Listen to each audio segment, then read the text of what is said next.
To order, I want to announce that some committee members, staff, and the public are attending remotely via Zoom as well as on-site. All participants joining by phone should mute their phones when not speaking to avoid background noise. During the meeting, please make sure that you announce yourself by name and title every time you speak so the public that is observing knows who is speaking. When speaking, be sure to speak directly into a microphone so that all comments are heard and the record of the meeting is accurate. This is critical given the number of remote participants and is the current guidance from the Kansas Attorney General. The public is allowed to participate by Zoom or submit comments by email prior to the meeting, and those comments will be included in the record of this meeting. The public may also indicate their intent to provide remote public comment by contacting the clerk's office by noon of the day of the meeting. The public also will have an opportunity to provide brief comments either by telephone or via Zoom from today, the commission chambers.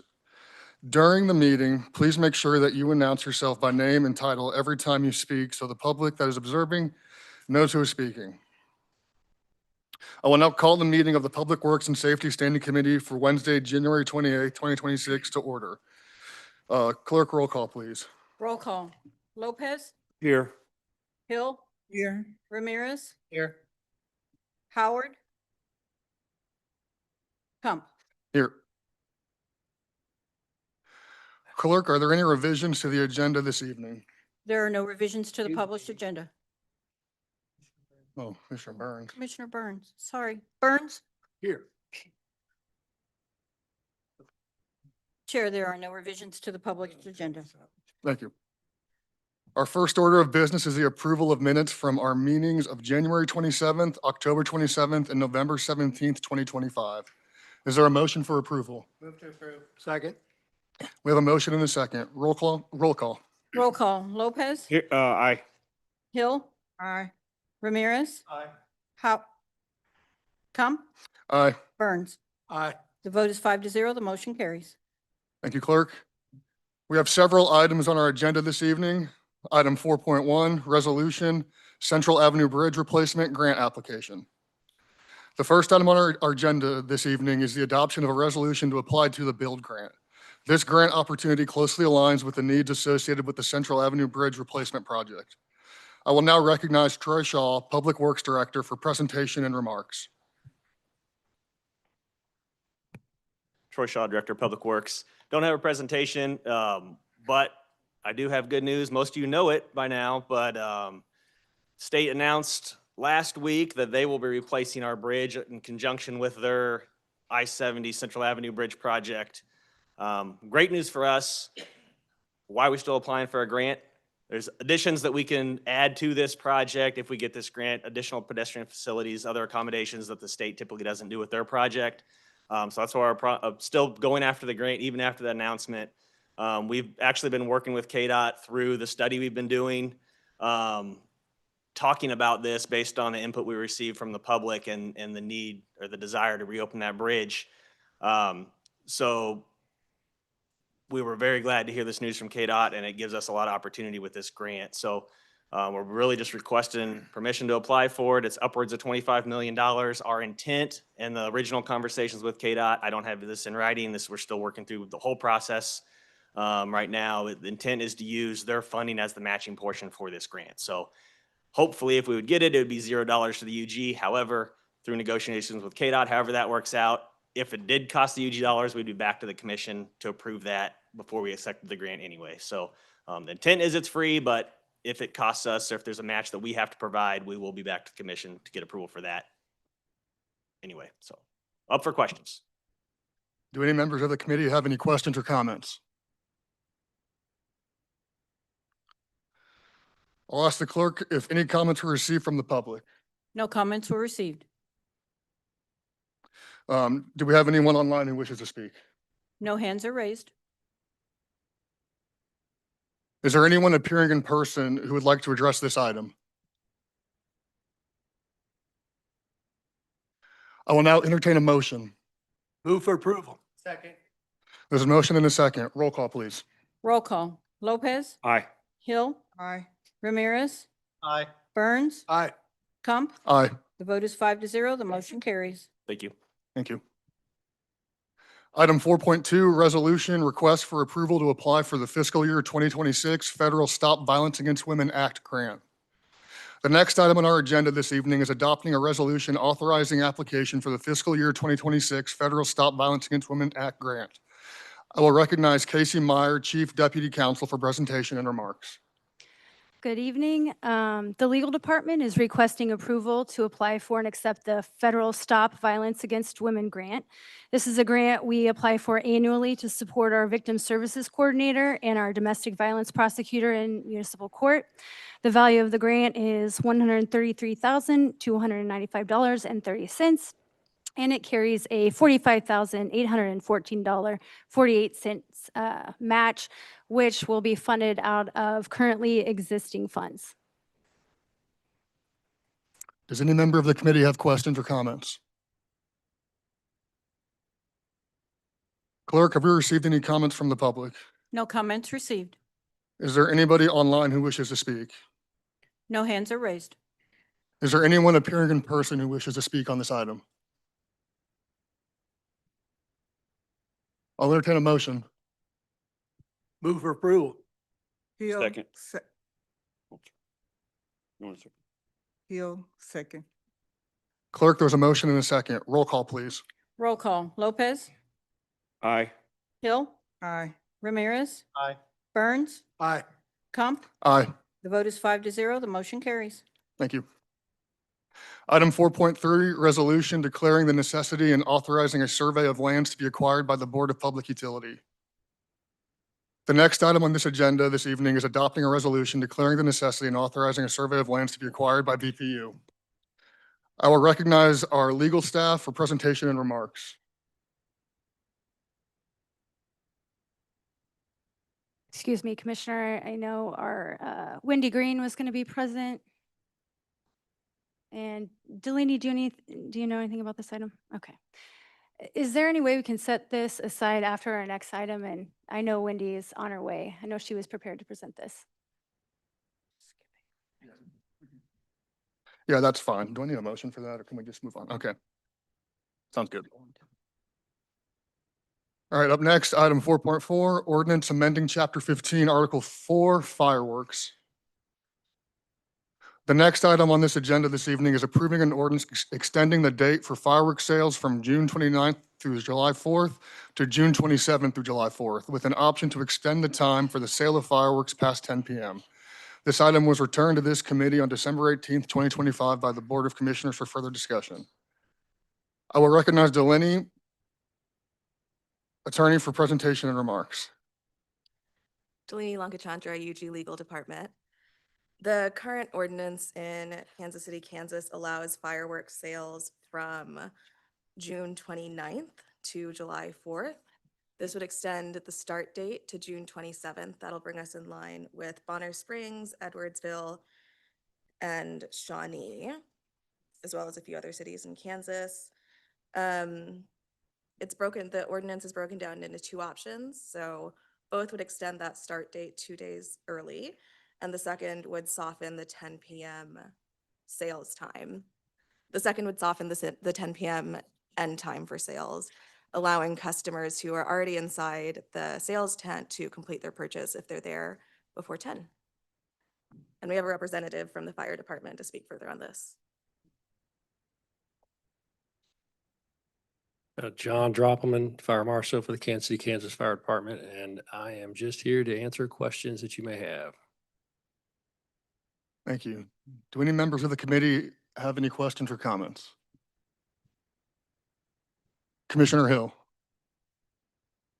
Hello, thank you for being here on tonight.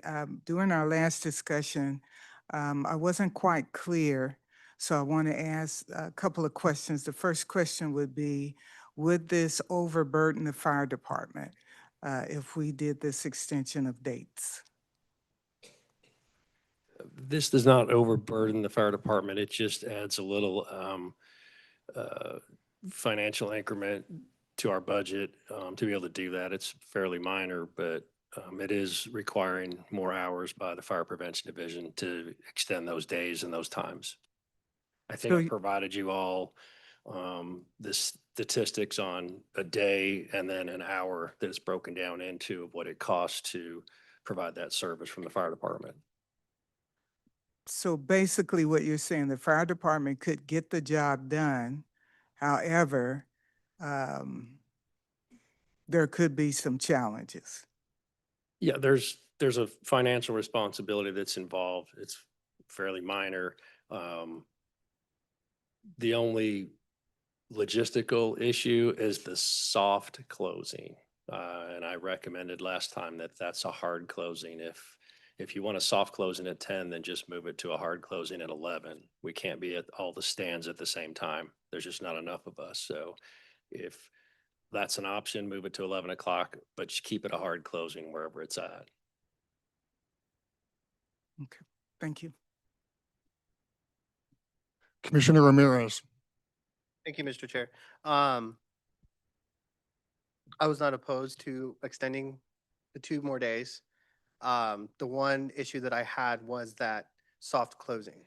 One of the things I mentioned is in the ordinance is a reasonable time. Every tent operator may have their own description of what a reasonable time after 10 p.m. may be. That was the issue that I had. It's very ambiguous. And I agree with you that it should be, if we push it to 11, wherever the time is, needs to be, it needs to be a hard stop. And so that's where I currently stand. I have no problem with it extending 2 more days. Just to be in line with the rest of the county, rest in line with Bonner and Edwardsville. But that hard stop time should be kept in place. Thank you. Commissioner Lopez. Just a quick question on I understand that the manpower to make sure everybody's closed, but this is just to make sure they're closed. Is this something that maybe community policing could help as well? To kind of explore that, say, hey, for this week, we don't have enough. All we're doing is we're not inspecting. We're just making sure that they're closed. Is that something that we could explore? You can certainly ask the police department if that's a possibility for them. Okay. So, all right. I'll do that. All right. Thank you. Commissioner Burns. Thank you, Mr. Chairman. I think we need to leave it up to the vendors to close at 11 and on time. And if they are not abiding by it, then we can sure switch it back. We're talking about what, less than a week during July that fireworks are available and shot, even though some do extend it a few days afterwards, I know. But anyway, I think I'm guessing 80% of Wyandotte County enjoys the fireworks. And I understand there's some that don't abide by the rules, but anyway, I think we ought to help the vendors, and also, but they're doing it in Bonner and Edwardsville, and apparently it's not a problem. So I recommend, that we go to 11 o'clock. And if there's a problem in a day or two, then we'll shut it back to 10. Commissioner Lopez. Yeah, I just wanted to amend my question earlier. Instead of asking PD about the community policing, maybe the sheriff's department or the sheriff himself or whatever, and kind of go that route. And maybe get his take on it. So just wanted to put that on the record. Thank you. Thank you. Clerk, do we have any comments received from the public on this item? No comments were received. Is there anybody online who wishes to speak on this? No hands are raised. Is there anybody appearing in person to speak on this item?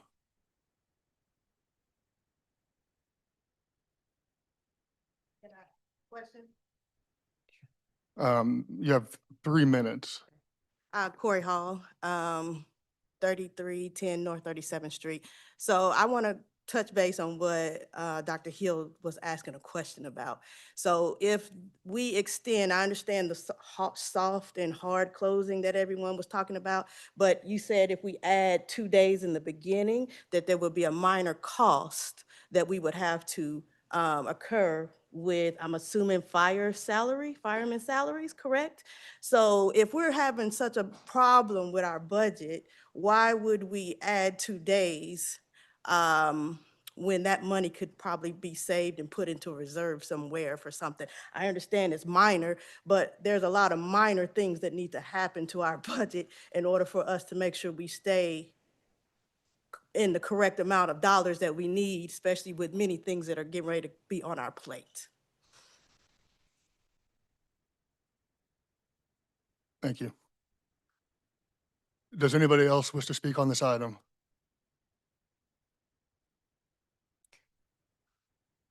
I will now entertain a motion.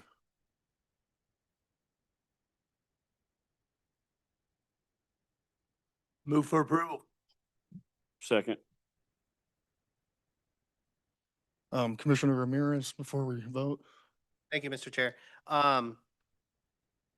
For Commissioner Burns, I think with the motion, you would want to approve the extension to January 27th with an 11 PM hard stop. Is that correct? January Or 27th. July, or Yes, June 27th to July 4th, yes, with an 11 PM stop. yes. So that would be option 1 with an 11 PM stop. Option 1. Okay, I have a motion and a second for June 27th with an 11 PM stop. Is that correct? All right, roll call, please, clerk. Roll call. Lopez, Aye. Hill, No, Ramirez, Aye. Burns, Aye. Kump. Aye. The vote is 4-1. The motion carries.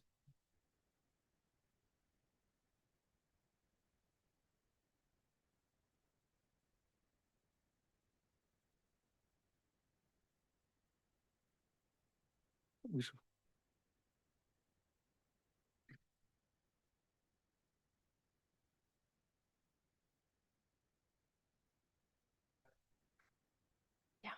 We good? All right. All right, we're going back to item 4.3, the resolution declaring the necessity and authorizing a survey of lands to be acquired by the Board of Public Utilities. I will now recognize Wendy Green to speak on this item.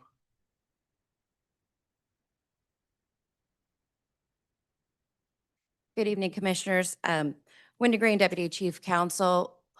This is an item, it's pretty standard for permission from the commission to proceed on surveying property that may be needed for BPU's use. And we do have members of BPU staff here that can explain what this property is going to be used for, because in all honesty, I have no idea.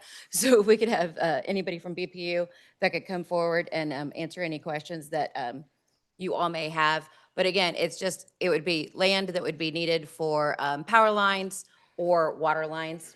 So we would need your permission to proceed if any eminent domain would be needed in that regards. And if it would be eminent domain, first, we would negotiate with the holders. If it would need to be an easement, that would only be a partial use of their land, or if it would need to be a total taking, we would totally negotiate with them first and foremost to reach a fair price. If court action would be taken, then 3 appraisers would be appointed by the court to come to a fair market value of the property, and then the court would look at all 3 appraisals and determine what value to use in awarding a price to those that homeowner of that land. So it just depends on how much of the property is needed, whether they're going for an easement or the entirety of the property. But I will let them explain what the property is going to be used for. Yeah, good evening, Commissioners. Luke Terrell with Board of Public Utilities Electrical Engineering Department.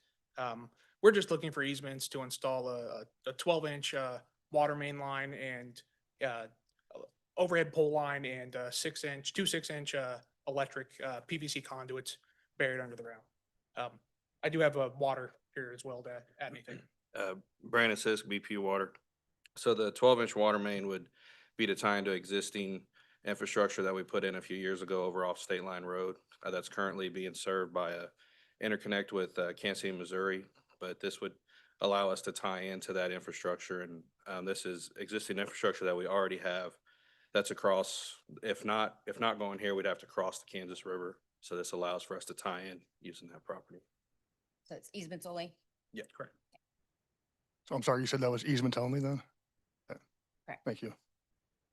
Do any members of the committee have any questions or comments? Commissioner Lopez. Yeah, I have a question for your power. Is that, when you said running over, are you running 69 line, 161, 345? Distribution, 15 kV. Oh, just 15? Yes. Okay. And you're gonna run that underground? Yeah, a portion of it will be underground and a portion will be overhead, about half and half. So you have a contractor do the underground? Correct. We're bidding that out. Okay. All right, thank you. Thank you. Commissioner Ramirez. Thank you, Mr. Chair. Just to clarify for the community, this is not, they're not not gonna take the whole property. They're just gonna use what's needed. If there's a foot, they're gonna negotiate a foot part of the property to be used for the project. So I just wanted to make that clear that the whole property is not gonna be taken. This is just what's needed for the project for them to complete it safely, and make it operable. Thank you.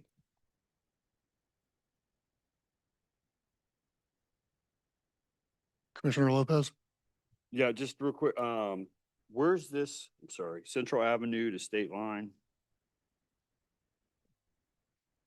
That's gonna be down there off James Street area, right? Yeah, it's south of that. So, you know, the Helm Apartments, the Yards, 2 apartment complex, that area, it's just north of that, north and west. Okay, I'm trying to think if is there any cemeteries down there? I don't think there are. so. Okay, I just wanted to make sure some of these old cemeteries, the survey's sometimes not right and all of a sudden you get a surprise, so, okay. All right, thank you. Clerk, were any comments received from the public? No comments received. Is there anybody online who wishes to speak? No hands are raised. Is there anybody appearing in person who wishes to speak on this matter? All right, I will entertain a motion. Second. I have a motion and a second. Roll call, please. Roll call. Lopez, Aye. Hill, Aye. Ramirez. Aye. Burns, Aye. Kump. Aye. The vote is 5-0. The motion carries. All right, that concludes our meeting this evening. I will entertain a motion to adjourn. So moved. Second. Clerk, roll call, please. Roll call. Lopez, Aye. Hill, Aye. Ramirez, Aye. Burns, Aye. Kump. Aye. The vote is 5-0. The motion carries. Thank you. We're adjourned. Those of you who are here for Administration Human Services, give us a 5-minute recess to, for our clerk and for us to just reset to the next committee meeting. Thank you. There you go.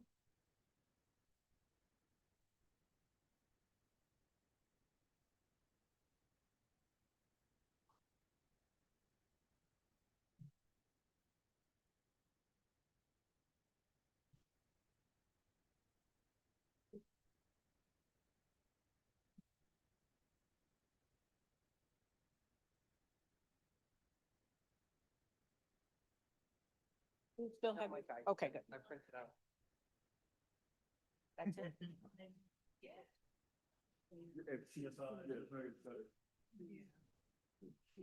I don't think any of the family have. She's.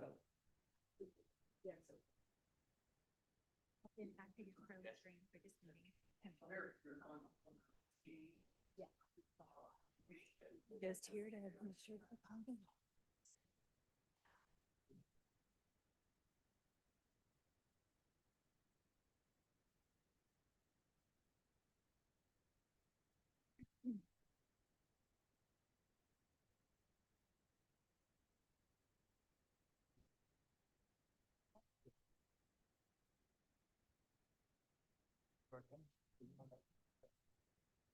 If I could have your attention one more time, this will be the last call. If you wish to sign up to speak on the residency issue, please move to the table and make sure your name is on the list. If you have spoken and addressed the commission before, or you have submitted written comments, you will not be addressing the commission again tonight. We already have those comments on record. Thank you.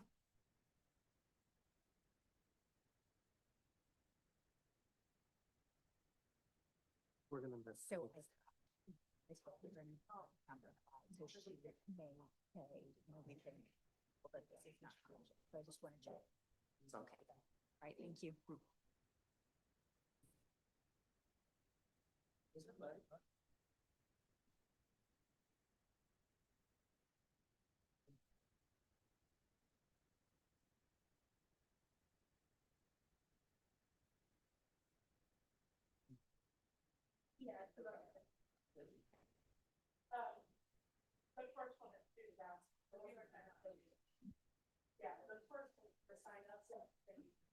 Is Sarah Barberich in the chambers? Okay.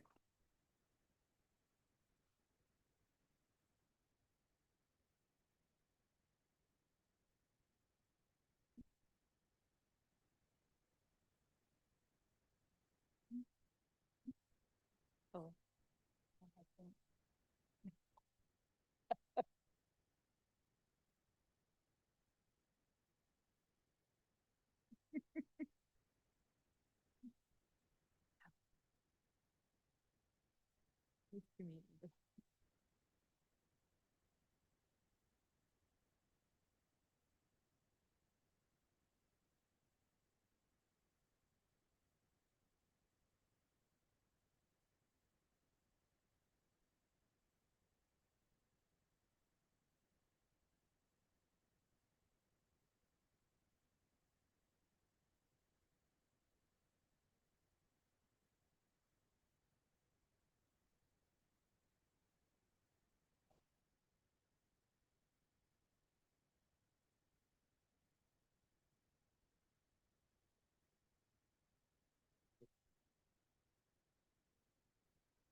We will start momentarily. We are waiting for Commissioner Howard to make his way down to the dais. Thank you.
All right, good evening, everyone.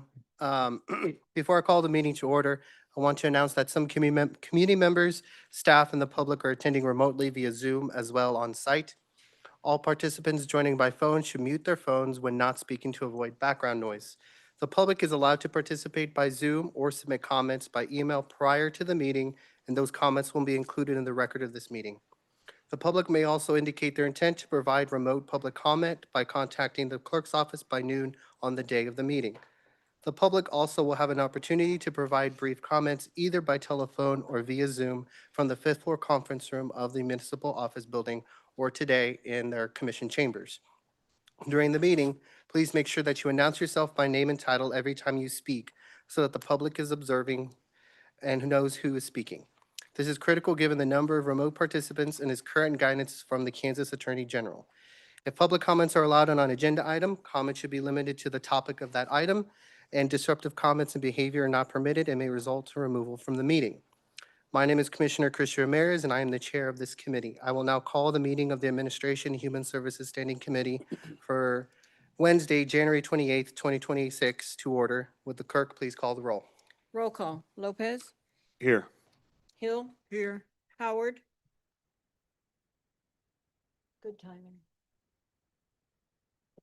Tump, Here. Ramirez. Here. One more time for Commissioner Howard. Here. Thank you, Madam Clerk. As we did before, quick housekeeping. Since we are in commission chambers, you can, to be recognized, just use your clicker. For the commissioners, for committee members, if you have a question, just click and I will recognize. All right, moving on. Clerk, are there any revisions to the agenda this evening? Yes, Chairman, we do have a revision. Item 4.1 on the agenda is being pulled this evening and will be moved to the February meeting. Thank you. All right, we have a couple items on our agenda this evening. One is we have minutes from our January 27th, October 27th, and November 17th, 2025 meetings. Is there any discussion or questions on the minutes? Seeing none, is there a motion for approval? Hunt motion. There a second? I will second. There is a motion and a second. Roll call. Roll call. Lopez, Hill. Aye. Howard. Aye. Tump. Aye. Ramirez. Aye. The vote is 5-0. The motion carries. Thank you, Madam Clerk. Our first item is a discussion item for a committee working plan. It is the discussion of creating a committee working plan for the year. This will detail the policy issues to address and help guide the policy creation for the year. It would also be a tool to guide the full commission during policy and review and in any discussions moving forward. There is a PowerPoint to bring up.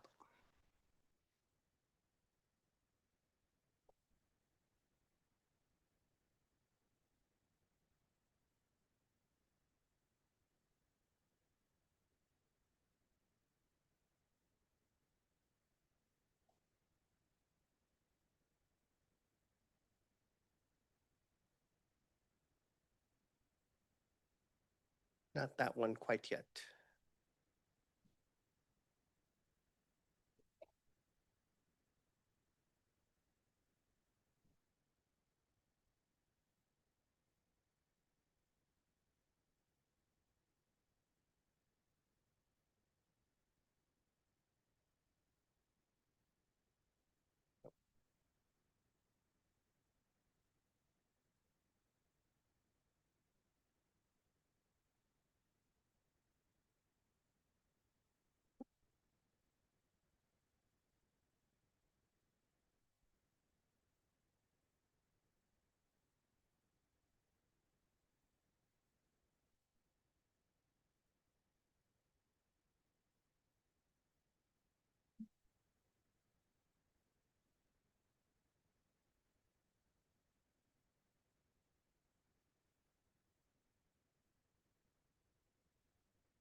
Thank you.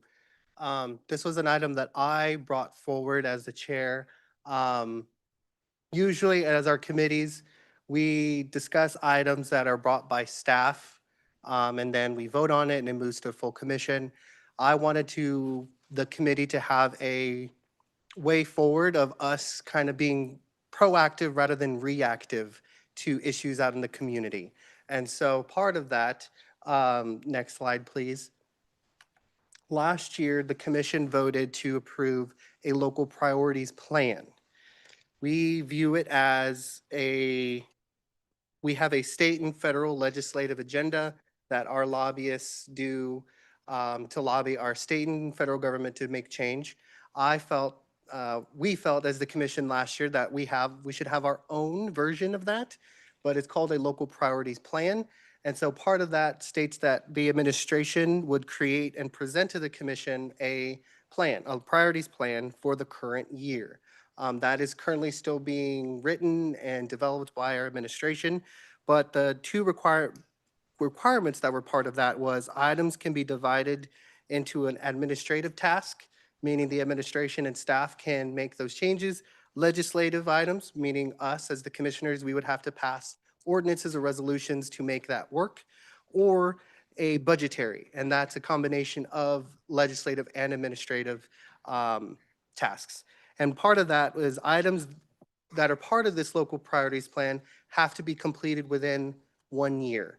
It's not a multi-year thing. It's things that, what are those little low-hanging fruit items that we can fix and work on in 1 whole year? And so next slide. In consultation with our staff, and this is to be considered by this committee, these are some items that we've come up with that I would like to add to that local priorities plan. And so to go through them, our first one is a very important one, is a 311 review. 311 is our system where residents go to submit complaints. And so it is a system that, I will be very frank, is broken. We need to fix it. It needs to be improved. There is no loop. It just, things get lost and not resolved. So we're going to do a review for the whole year of how can we fix that? What are the ways to fix that? The next one is use of UG facilities. That was kind of part in what the item that we set aside for next month. What we're looking at all the facilities, what are they being used for? Can we consolidate? How can we be more efficient in the way we use our facilities? The next one is unhoused services. Coordinating with our in-house resident strategy implementation team and shelters, funding plan, comprehensive strategy. Just looking at ways that we're spending and comparing on mental health and substance use spending across Kansas counties. This is going to be in partnership with the Economic Development and Finance Standing Committee, as well as the Mayor's Office, and with the Unhoused Task Force that was created years ago. The next one is UG productivity and technology investments. What are the investments for our technology and just productivity software that we have? How can we better do that and have cost savings. The next is a Workday ERP review of implementation and future planning.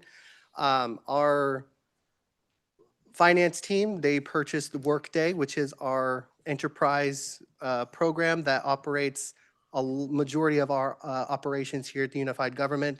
And so just to review, how well has the implementation of that gone, and what future planning needs to be done for that. The next one is another big one, the Department of Motor Vehicles Assessment Review. Doing an assessment of our motor vehicles. We all know the process it takes to go get our cars registered and tagged, and how long that takes. I just recently registered my car. I was there at 9 a.m. and I didn't get out till 2:30 or 3 o'clock. So we know, we commissioners, we hear. So we're going to look at, assess it and look at which ways we can make it more efficient and faster for our residents. The next one is our commission rules of procedure. All our standing committees and our full commission meetings are governed by a rules of procedure. And to look at what are ways that we can streamline, we can modernize it, clean it up. There are some things in our rules of procedure that say we have to do something, but in operation, we never actually do. And there was a few adjustments to our rules of procedure that our clerk brought forward. So I'm going to ask her to give some examples of what those items looked like. Thank you, Mr. Chair. Monica Sparks, Unified Government Clerk. When we went to review our meetings, because we sit through these meetings with everyone else, and we heard the comments of these meetings are way too long. We need to be able to streamline them. And so we took a look at our code of procedures, and some of the things that we found is that our code has items that are outdated. One example of that is items should be posted to the UG bulletin board. I don't know where that bulletin board is. I don't think it exists, but we do have a UG website, and that's a simple fix to be able to update our code. Another item that was very, very simple was, in the past, we had held commission meetings, special sessions on the 9th floor in the 9th floor conference room. That was before we had the beautiful 5th floor conference room. We don't do that anymore. So we were able to make that change. Again, very simple things, but they're still written in our code. So we looked at a very, very small portion, Mr. Chair, of that code. And I believe, based on, again, your review and some of the things we found, that there are a lot of those little things we can do that will make us a lot more efficient. Thank you. This is not us changing the way we do things. This is just cleaning up, modernizing for our rules of procedure. The next item is something I've done research on other jurisdictions across the country and even in our state, is a commission policy manual. Right now, as a commissioner, if we want to figure out if we have any authority on a certain issue, we have to go through and read our hundreds of pages of municipal code to figure out what policy jurisdiction we have on an issue. My thing I would like to is create a centralized commission policy manual that each commissioner has. Let's say if it's Parks and Rec and they want to know if we can do something in Parks and Rec on this, they can go to the manual, they can find the specific code or a policy, so that we don't have to go through hundreds and hundreds of pages and lines to figure out what the commission can and cannot do. This is just for us to have a manual on our desk and our bookshelf to help us do our job better. And so that is the presentation. So those are the items that I've worked with administration that we could possibly add to that local priorities plan. So first, I'm going to have public comment. I'll ask the clerk if any comments were received from the public. No comments were received. Thank you. I'll now ask the clerk if anyone online from the public wishes to make a comment. You'll be given up to 3 minutes or make your comment. Please state your name and city of residence for the record. There are no hands raised online. Is there anyone appearing in person who would like to address this item? If so, please approach the podium and state your name and city of residence for the record. You'll be given up to 3 minutes to make your comments. Seeing none. Is there any member of the committee that has questions or comments on this item? I would like to get feedback from commissioners if these items are something I can move forward with staff to add to that local priorities plan, or not. There is no questions. I would assume I'm good to go.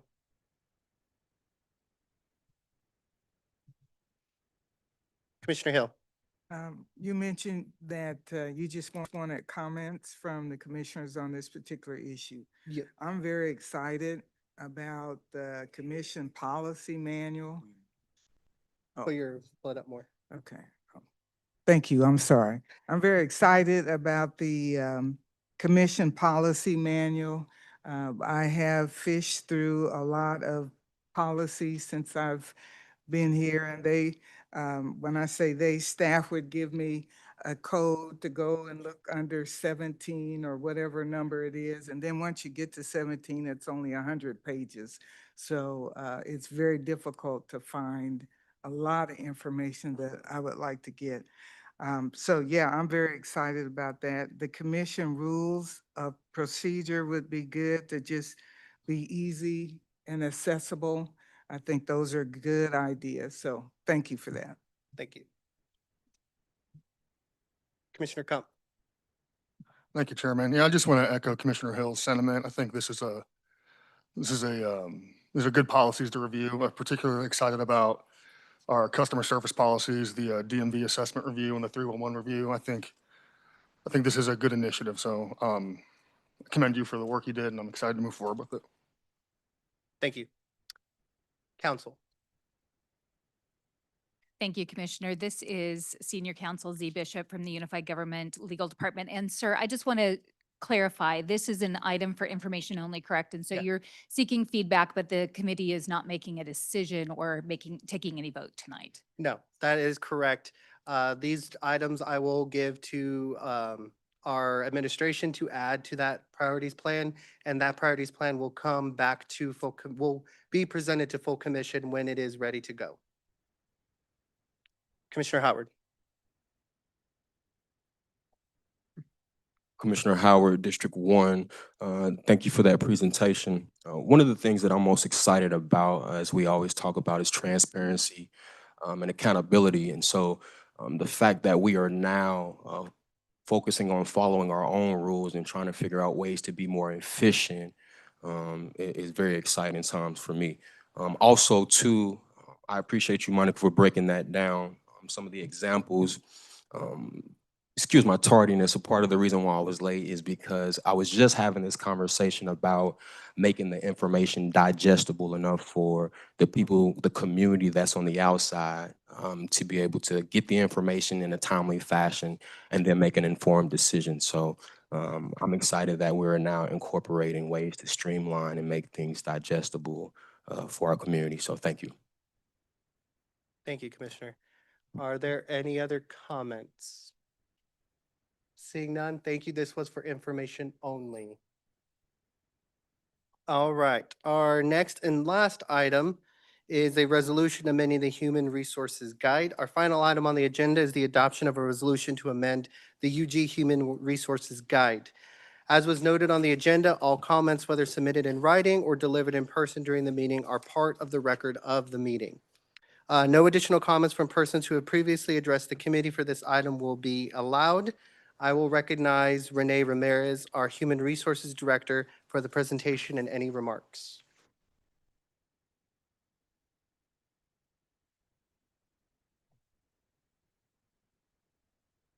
Good evening, Commission. I'm Renee Ramirez, Director of Human Resources. This evening with me, I have Deputy Director of Human Resources, Shakiva Christian, and 2 other members of the Human Resources staff.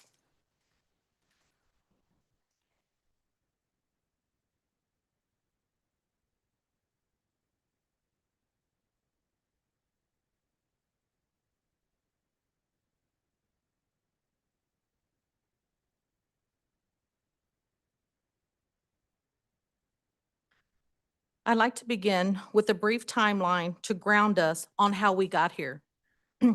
In May,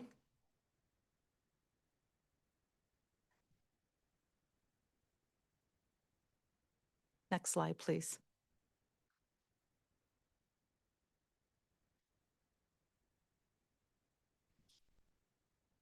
All right. In May of 2024, HR made modifications to the existing residency policy to comply with workday requirements. This item did not pass at AHS, and it was requested that we do additional research on the residency practices across other entities. Then in February 2025, the presentation was postponed. We again were asked to present on October 27th, 2025. HR presented research findings and policy options. At that meeting, AHS requested further research be done. On November 17th, our team was ready to present the findings of the research that we were asked to do. And again, AHS voted to postpone this on the agenda, which now brings us to today, January 28th, and the presentation that we will bring forward. Today, we're going to speak about UG turnover trends. We're going to talk about UG employees by generation.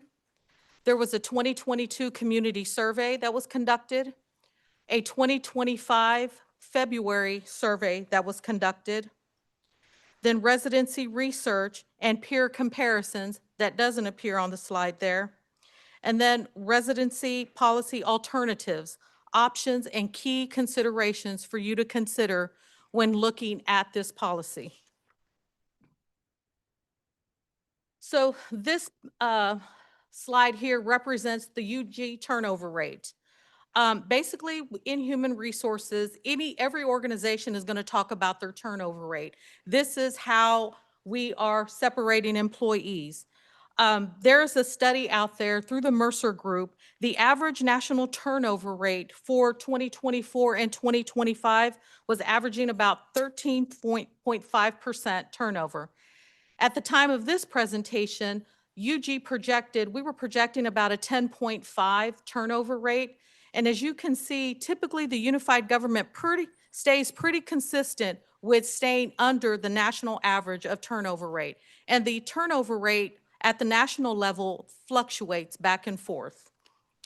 We ended the turnover for 2025 at 13.5%, which still puts us in 12.25%, which still brings us under that national average that Mercer was projecting of 13.5%. These figures exclude any volunteers and contractors. I do want to focus, though, on turnover. Nationally, the primary drivers of employee turnover include burnout and work overload, compensation concerns, workplace culture and environment, higher pay opportunities in other sectors. Residency requirements are not typically cited as a primary driver. There are other drivers that are to be considered. So when I talk about the UG employee generation, and there is a slide that was not in this presentation that should have been in this presentation. And our employees by generation groups. The unified government currently has 5 generations working in our workforce. We have about 15.5% Generation Z.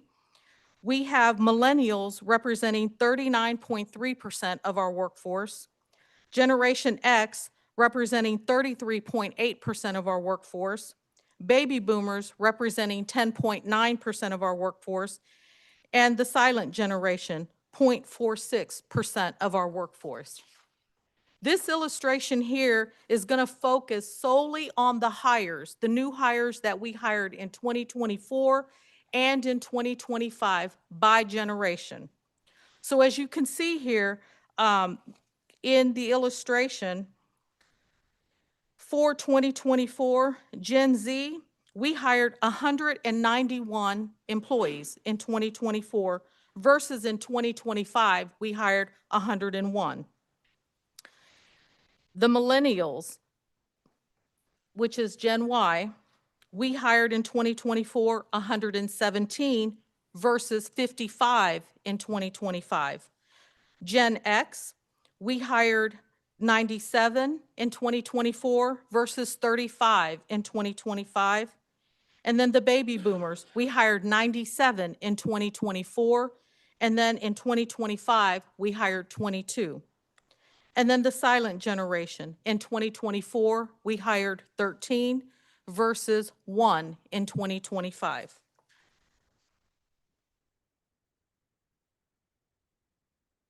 The data highlights two challenges that I want to bring forward.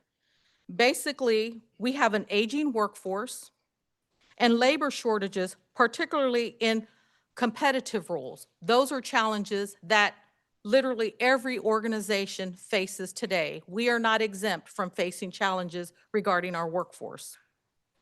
Strict residency requirements may further limit applicant pools, especially for younger workers, because characteristics of a younger workforce are looking for flexibility.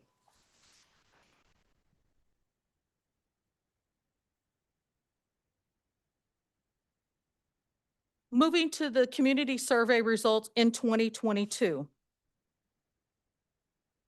The community sentiment on residency is mixed.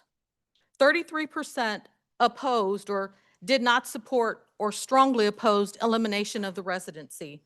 30% strongly support elimination of the residency requirement. 20% somewhat support the elimination of the residency requirement, and 17% were neutral. They could go either way. This data indicates no overwhelming consensus in either direction for us. In 2025, former Mayor Tyrone Gardner released a survey titled, "Your Mayor Wants to Know." This survey was on the UG website. We are including this survey for transparency purposes because it's important to note. There were no controls to prevent multiple submissions for the data that's here. As a result, the validity of this data is limited, and the data did not provide decision-ready insights for this governing body to make a decision.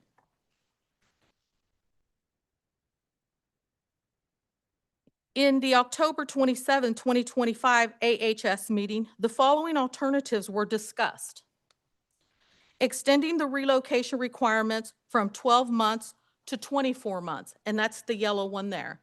The unified government currently has a policy right now today that says we have 12 months to relocate into the county from our date of hire. However, the county administrator today can make the decision to extend that by position and allow a position that's hard to recruit to extend that for 24 months from their date of hire to move into the county. Today, we have positions that fall under that special provision that the county administrator gave. An example of that is going to be your Wyandotte County sheriffs. They have 24 months from their date of hire to move into the county, and your police dispatchers have 24 months to move into the county. And we have LPNs in the health department that also have that provision of 24 months to move into the county. The next one, can you go back to that? Yeah. The other one was a 30-mile radius with some parameters. The first is a 30-mile radius with 1 year to relocate, meaning that if we recruited somebody or someone lived outside of that 30-mile radius, if that's what gets passed, employees would need to relocate within 1 year to comply with that radius. Or the 30-mile radius with 2 years to relocate inside that radius.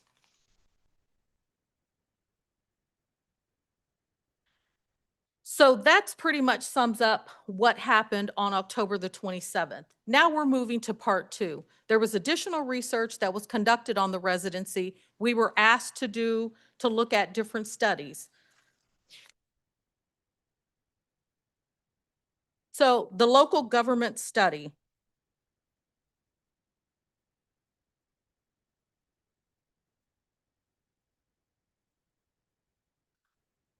Can you go back one, Shakira? Oh, there's another one missing out of here. So the additional research that was requested by Human Resources was supplemental data from agencies we surveyed. So of the agencies that we surveyed, they asked us to go back and ask those organizations for more information. They wanted to know the impact of changing the residency on their recruitment and their retention policy. They asked us to provide a synopsis of the DePaul study on residency and other similar studies. There was a comparison of peer department vacancies. They wanted to know, are there trends regarding residency and departments with low vacancy rates? Options for regarding residency policy. They wanted us to look at those options that we're going to present today and the options that were presented on October 27th. And then an option that UG leadership would be required to live in Wyandotte County, from administration, the leadership, county administration, down to the director level, and then public safety, from your chiefs all the way down, depending on their rank and file of their command staff. So the local government survey, when requesting supplemental data of the 16 organizations that we previously had surveyed on their residency policies, 5 organizations, which were Wichita, St. Louis, Lee Summit, Topeka, and Jackson County, did not respond to our request for supplemental data. Except for Kansas City, Missouri, most entities reported that they do not have record or specific data to provide regarding how modifying their residency requirement impacted their recruiting or their retention strategies.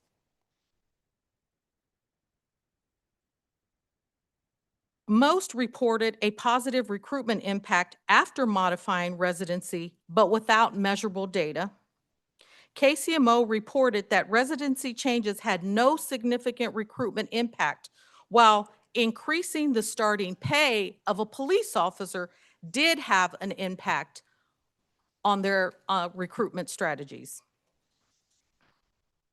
And then we had several organizations that did not respond. Again, Wichita, St. Louis, Lee Summit, Topeka, Jackson County. One organization has no residency except for specific positions that require a specific response time. Douglas County, however, was that county, but they lifted its residency policy in the late 1990s. They have no record of how it impacted their recruitment or retention. 4 organizations that had positive specified residency requirements, again, were Leavenworth, Lansing, Lawrence, and Lenexa. They all reported that lifting their residency requirement positively impacted their recruitment and retention, but again, they were not able to provide us with any specific data or any measurable data that we could look at. And then one organization with the state of Kansas residency, Sedgwick County, had no record of ever having a county-specific residency. However, they require statewide residency, has no impact on their recruitment or their retention.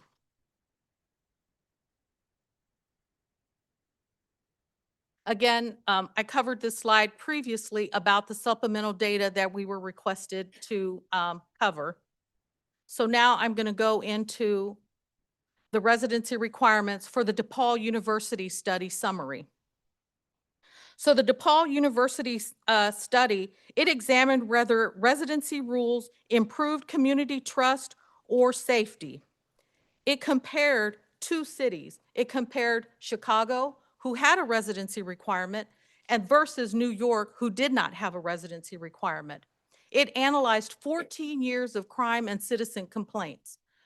The focus was on long-term patterns to access whether residency impacted performance or trust.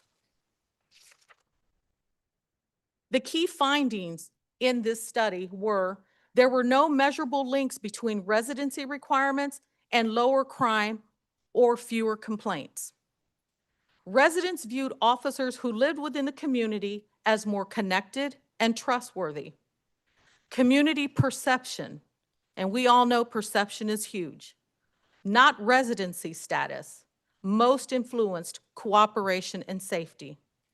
The data suggest relationship building and legitimacy training, building trust with our community, being transparent with our community may have a stronger effect than on the location of where our employees reside.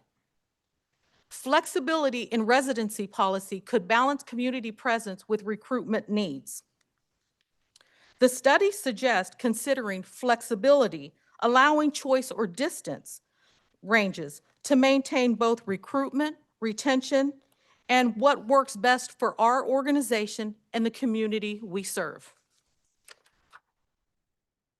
There is supporting evidence for this DePaul study. UCLA in 2025, they had a modest diversity gains, but linked to morale challenges. They reviewed 800 US cities over 3 decades. They found modest increases in diversity, but also higher stress and morale issues under a strict residency rule. Suggested performance depends more on engagement strategies than address requirements. Philadelphia City Controllers in 2022 found that community trust and equity tied to engagement, not residency. The audit recommended community-informed staffing rather than strict geographic mandates. ICMA in 2020 conducted a study. It recommends flexibility residency policy and incentives for local investment. It advised cities to evaluate residency flexibility based on workforce trends. It encouraged us to focus on trust, inclusion, and local involvement incentives.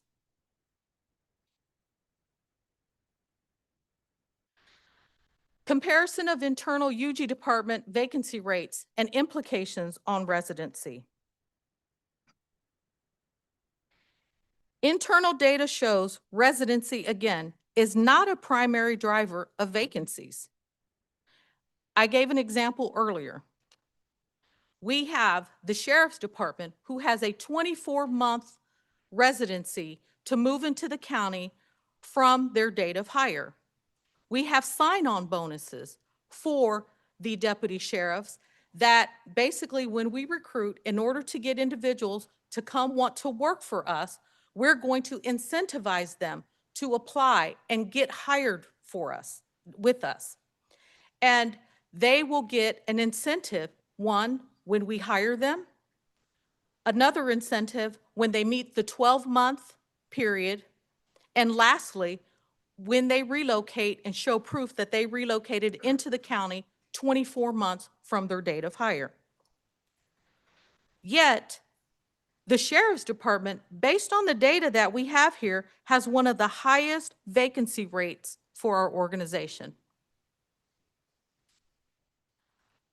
On the flip side of that, the Kansas City, Kansas Fire Department, they have the lowest vacancy rate, despite having a residency requirement that requires our firefighters to live into the county 12 months from their date of hire.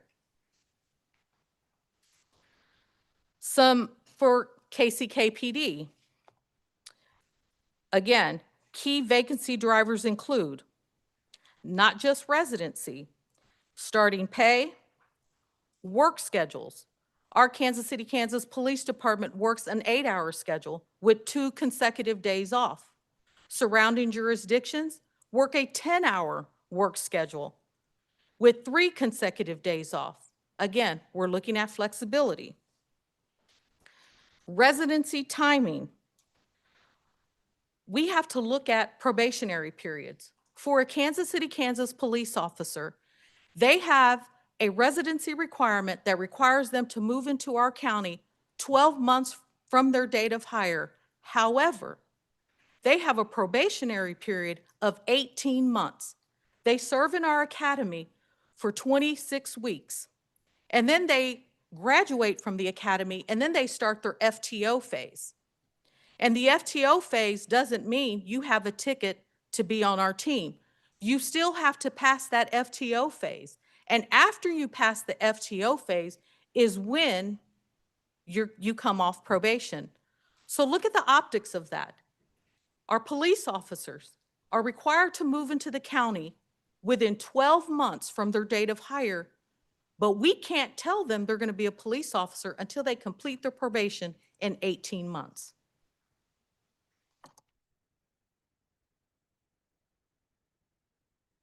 So getting to the options that we were asked to present to you. There are some options that my team can present for leadership to consider. And the first is we can leave the current policy the way it is. We can do minor modifications to align with the workday processes to bring us back in sync with the procedures that are required within workday. Because remember, workday, we purchased a $7 million program to help us be more efficient, to be better at our jobs. So we have to align our policies to go with that. We can modify documents that can be presented to prove residency, and the county administrator has the authority to grant 24 months for hard-to-fill classifications. All righty. The county administrator is also the only person that has the sole discretion when an employee comes and can't relocate within that 12 months to grant residency extensions or residency exceptions. And those are two very distinct things. A residency extension, and right now today in 2025, I have 10 employees that have gotten extensions to the 12 months. And I have 3 exceptions that have been granted for employees to live outside of Wyandotte County because they're building a home and so they can't get back. So instead of paying 2 mortgages, there was an exception granted for this employee to live outside the county with family members in order for them to comply with the residency and get their home built. So again, we can leave that policy the way it is. If there are considerations to change the policy, one, again, we can go with the 30-mile radius, where it's the 12 months to move into the radius, the 24 months to move into the radius. The county administrator also, even with those 2 options, can require for certain employees to live still inside of Wyandotte County. And the county administrator's preference today is for county administrator to live in Wyandotte County, mayor to live in Wyandotte County, assistant county administrators, executive directors, and directors. And public safety leadership would be from fire chiefs all the way down to battalion chiefs, police chief all the way down to captain, and sheriff all the way down to captain. Now, making that decision though, decisions come with risk. And I would not be, it would not be good if I didn't describe those risks. When you layer things in that type of situation and we start going with a Swiss cheese approach to this policy, it opens us up for risk. And the risk is that we have a tremendous workforce who works hard for this organization. They want to promote up. And we want them to promote up. We want to grow our own for leadership. A Swiss cheese approach to this policy could stall those promotional processes. Now, we have to make sure we know the good and the bad when we're looking at a policy like this. If we do change and we do have these requirements, for those that want to promote up, we have to consider giving them time to move into the county. So because if we pass this and they're not in the county, they're in the 30-mile radius, but then the higher level positions have to be in the county, you have to give them an opportunity to get into the county so they can be promoted. Again, those are just things that we have to consider. So these are the maps that I asked a peer of mine to do for us. So the first is a 30-mile radius from City Hall from this building in all directions. The other one was a 30-mile radius from City Hall to the Kansas state line. However, legal counsel just before this meeting advised me that they did additional research on excluding Missouri. And I will defer to legal counsel for additional questions. However, I was advised that we cannot exclude Missouri. And I'll defer to legal counsel on that. Sure. Thank you, Renee. This is Z Bishop with the Unified Government Legal Department. Yes, the legal department did do some additional research regarding excluding Missouri residents. And we do not believe, it's our legal opinion, that that will not pass constitutional muster. We believe that we would have privileges and immunities issues. Now, I will note that I saw in an earlier slide that Sedgwick County, I think, has a Kansas state residency. And I'm not sure what to make of that. I haven't spoken to them, but one thing that I would mention is that, of course, their location within the state makes it much less likely that they would have employees wishing to live in another state and working in their county. So right now, our advice is that we do not do anything that would exclude Missouri residents from being able to work here if indeed the commission decides to lift the residency requirement. Now, that does not apply for having a residency requirement within the county itself, just as we do now. Such residency requirements as we have now have routinely been upheld by the Supreme Court. And so we don't have a concern about that. It's just if we do lift the residency requirement, we do not recommend that we say it's lifted except you can't live in Missouri. Thank you, Z. And then the last option is the 15-mile radius from the county line in all directions. So going to the Wyandotte County lines, going 15-mile radius out. So some considerations for you to consider, some key factors, is when you make these decisions, please consider the impact on employee morale. Modifying the residency requirement could impact employee morale either positively or negatively, depending how the change is communicated and implemented. Changes to the policy could require us to look at other policies that we're going to have to change. So if it does pass, we're going to have to look at changes to the take-home vehicle policy. And then the potential elimination of bonuses. If we remove the barriers, then do we still need sign-on bonuses, incentives? We've got to consider that. Some incentives are still necessary, so those are other factors that we have to consider when looking at this change.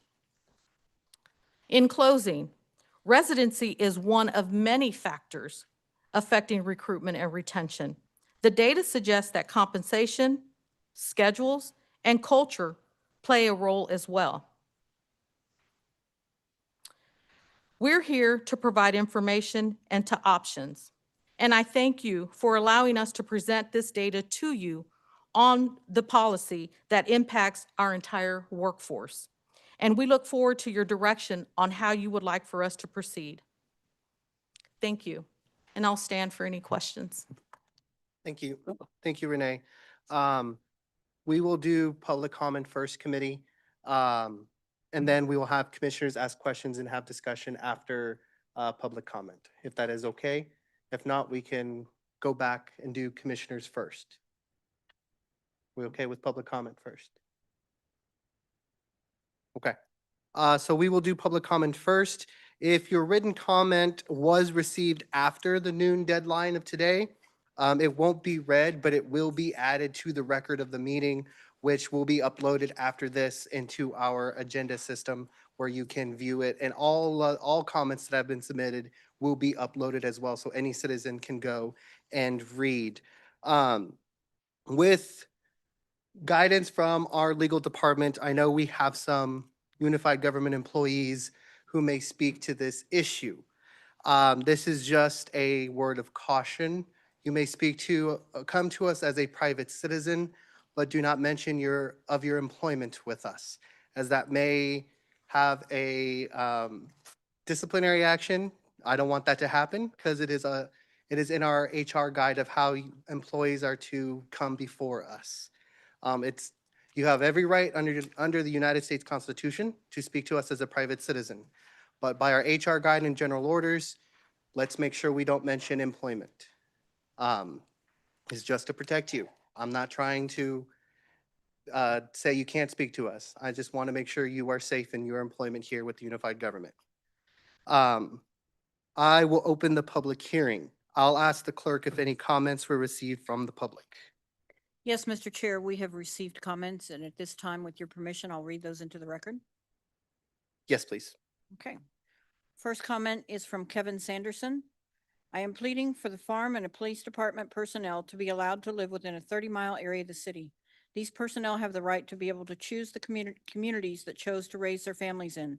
I've held my position at Kansas City, Kansas public school system for 34 years. Some of our best individuals live 30 to 50 miles away.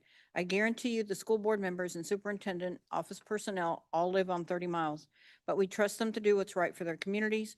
We hire on merit-based, not physical location, and I believe we do employ the most qualified, most skilled workforce. I know that these ladies and gentlemen have overwhelming public support, and this decision is left up into the hands of the few commissioners. I would like to know the commissioners' unwillingness to allow this rule to stand, what the thoughts are on the policy making in place. Is there proof that we are hiring the most qualified personnel? I know there's a proof that we've had delinquent turnout for applicants to these positions in some past without discretion. That's all I have to say, and this issue will be addressed until it's finally changed. The citizens of Wyandotte County have already talked. Now it's up to you to listen. From Elizabeth, well, it's going to be hard to pronounce, and I apologize. Pfiegier. I have worked at the sheriff's office for over 5 years. I've been dedicated to the mission of this agency. I enjoy the work that I do. I do believe that dropping the residency requirement would be extremely beneficial for me because I'm a single mother with no help in Wyandotte County. The cost of a decent apartment in an acceptable neighborhood is extremely high for having only one income. I am not from Wyandotte County, but I chose to work here. Still, I understand that it's important to get good quality of law enforcement officers, but the officer being hired should have good integrity regardless of where they are from or what community they police. Law enforcement officers should be allowed to have peace of mind when we are not wearing the uniform. Dion Witten, to the Unified Government Commission and County Leadership. I am submitting this comment to urge the Unified Government to maintain a Wyandotte County employee residency requirement, not as a rigid rule in isolation, but as an anchor with a broader ecosystem focused on long-term growth, stability, and community investment. This conversation deserves to be framed beyond immediate staffing challenges. Residency is not simply an employment condition. It is a community-building mechanism that shapes neighborhood stability, institutional continuity, civic trust, and quality of life over time. If we are serious about strengthening Wyandotte County over the next 5, 10, and 20 years, our workforce policies must reflect that long-term vision. Wyandotte County faces persistent economic and social challenges that require continuity, not churn. We have families working hard to stay housed, schools working to stabilize enrollment and culture, neighborhoods working to rebuild trust, and public systems carrying long-standing strain. In that context, a revolving door workforce model does not serve us well. It may fill positions quickly, but it does not build a depth of investment required to move a community forward in a lasting way. Housing in Wyandotte County, while not without challenges, still offers opportunities for people to plant roots when the right support exists. Residency is not an unreasonable expectation if it is paired with intentional pathways that make living here attainable other than punitive. The real question is not whether residency is perfect, but whether we want to design systems that encourage long-term commitment. The underlying reality is simple. When people do not live in the community they serve, their relationship to that community is more likely to be transactional. The job becomes a step on a professional ladder rather than a shared investment in the future of a place. Over time, this dynamic produces predictable outcomes. Turnover increases, institutional memory weakens, relationships with residents take longer to form and are harder to sustain. Even when employees are capable and well-intentioned, the absence of long-term rootedness limits impact. We've seen this pattern across public serving systems. When professionals come into communities briefly, whether to gain experience or advance their careers, continuity suffers. Trust never fully develops. Outcomes stagnate. Communities cannot be built on short-term engagements to solve long-term problems. At the same time, it is important to acknowledge the concern of those who oppose residency requirement. Recruitment pressures are real. Family safety and personal circumstance matter. These concerns deserve thoughtful attention. However, removing residency entirely treats a symptom rather than strengthening the risk.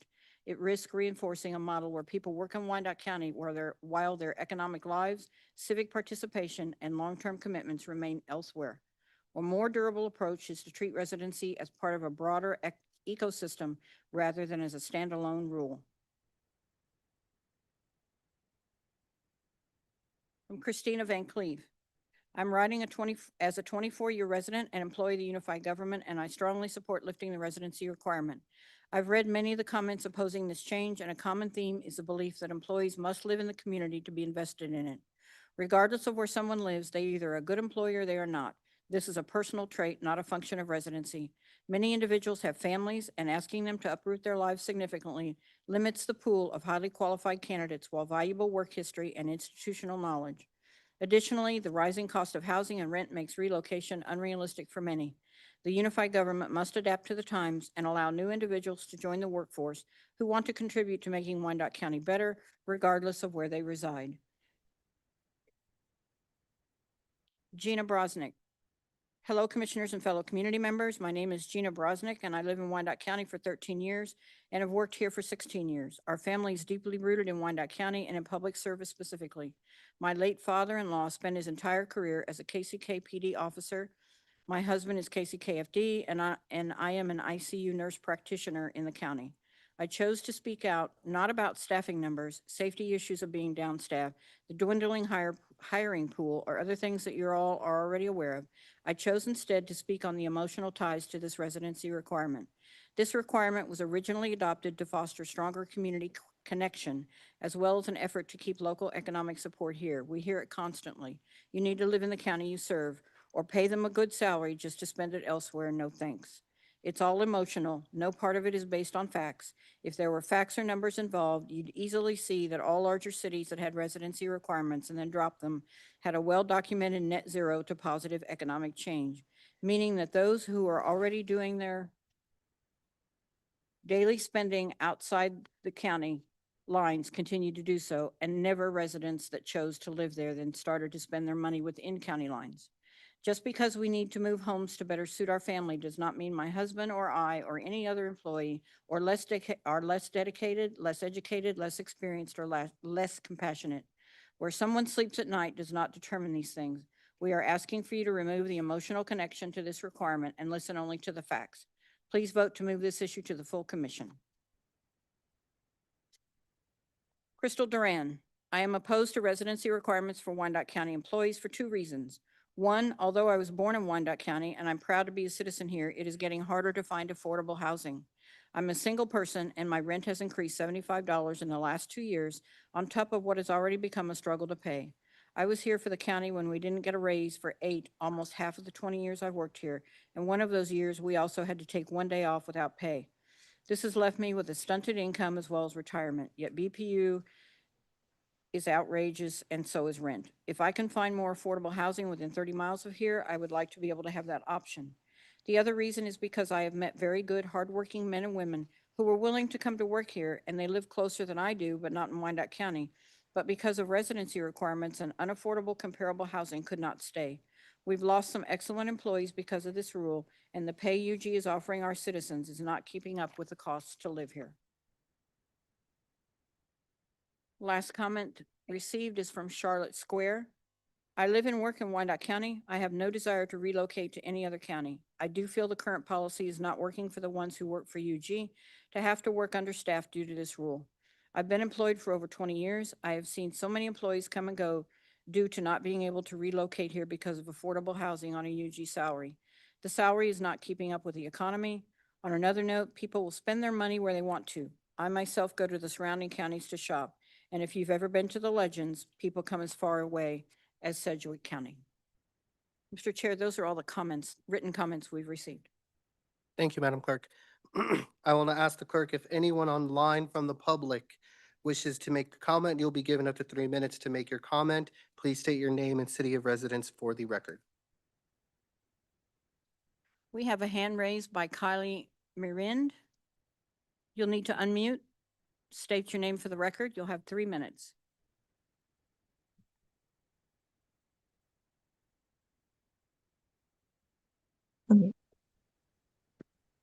Go ahead. Yeah, Kylie Byron, Kansas City, Kansas.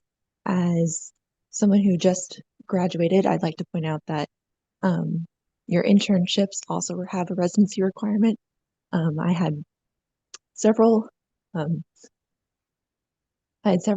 people in my classes that were interested in working in Wyandotte County, but because of that and being in school, they felt that they couldn't take those positions or even apply for them.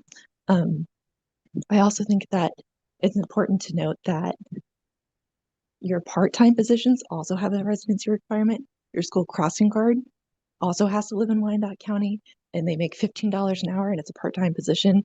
These are things that you need to consider as a part of the residency requirement.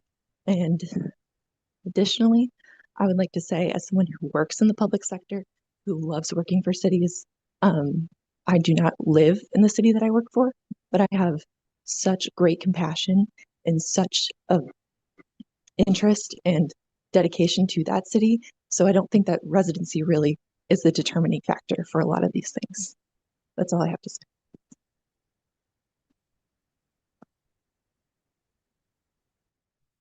Our next speaker is identified as EGM. You'll need to unmute, state your name and city for the record. You'll have 3 minutes. Hello, can you guys hear me? Yes. Perfect. Hi, this is Eva Garcia Meza. I'm calling in regarding the residency requirement. So I just heard the whole presentation that was given by our by the HR department. And it seems like the presentation that was given back in November was really geared towards this change. This presentation seems like it's geared towards making the board vote against lifting the policy. It looks like the verbiage is really trying to point away from residency being a non-factor, but there's some context that is clearly missing, in my opinion.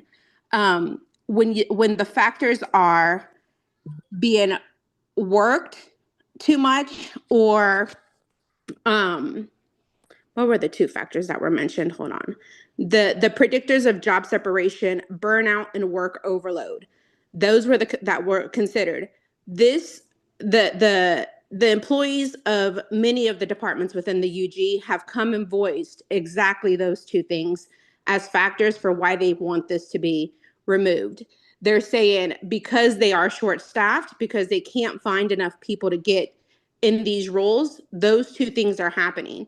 So I'm not entirely sure how we say those are the biggest factors of job separators, but then in the next sentence, we say residency requirements are non-factor. They go hand in hand with each other. I would say the other part of this is this room for the board has been filled with people that say they want this removed. And at least on two occasions, the board's rebuttal is, while we're hearing the voice of this room, it's not indicative of everyone in this county. To that, I would say the same logic can be applied to this as is in elections. There's thousands of people in this county. Not everyone show up. However, the people that do show up and voice their concerns or place their votes, those are the ones that decide the outcomes of what happens in this county. So in that same manner, I would say the people that are showing up, they're the ones that you guys should be listening to. If there is thousands of people that feel that this is a good thing, then those people should show up.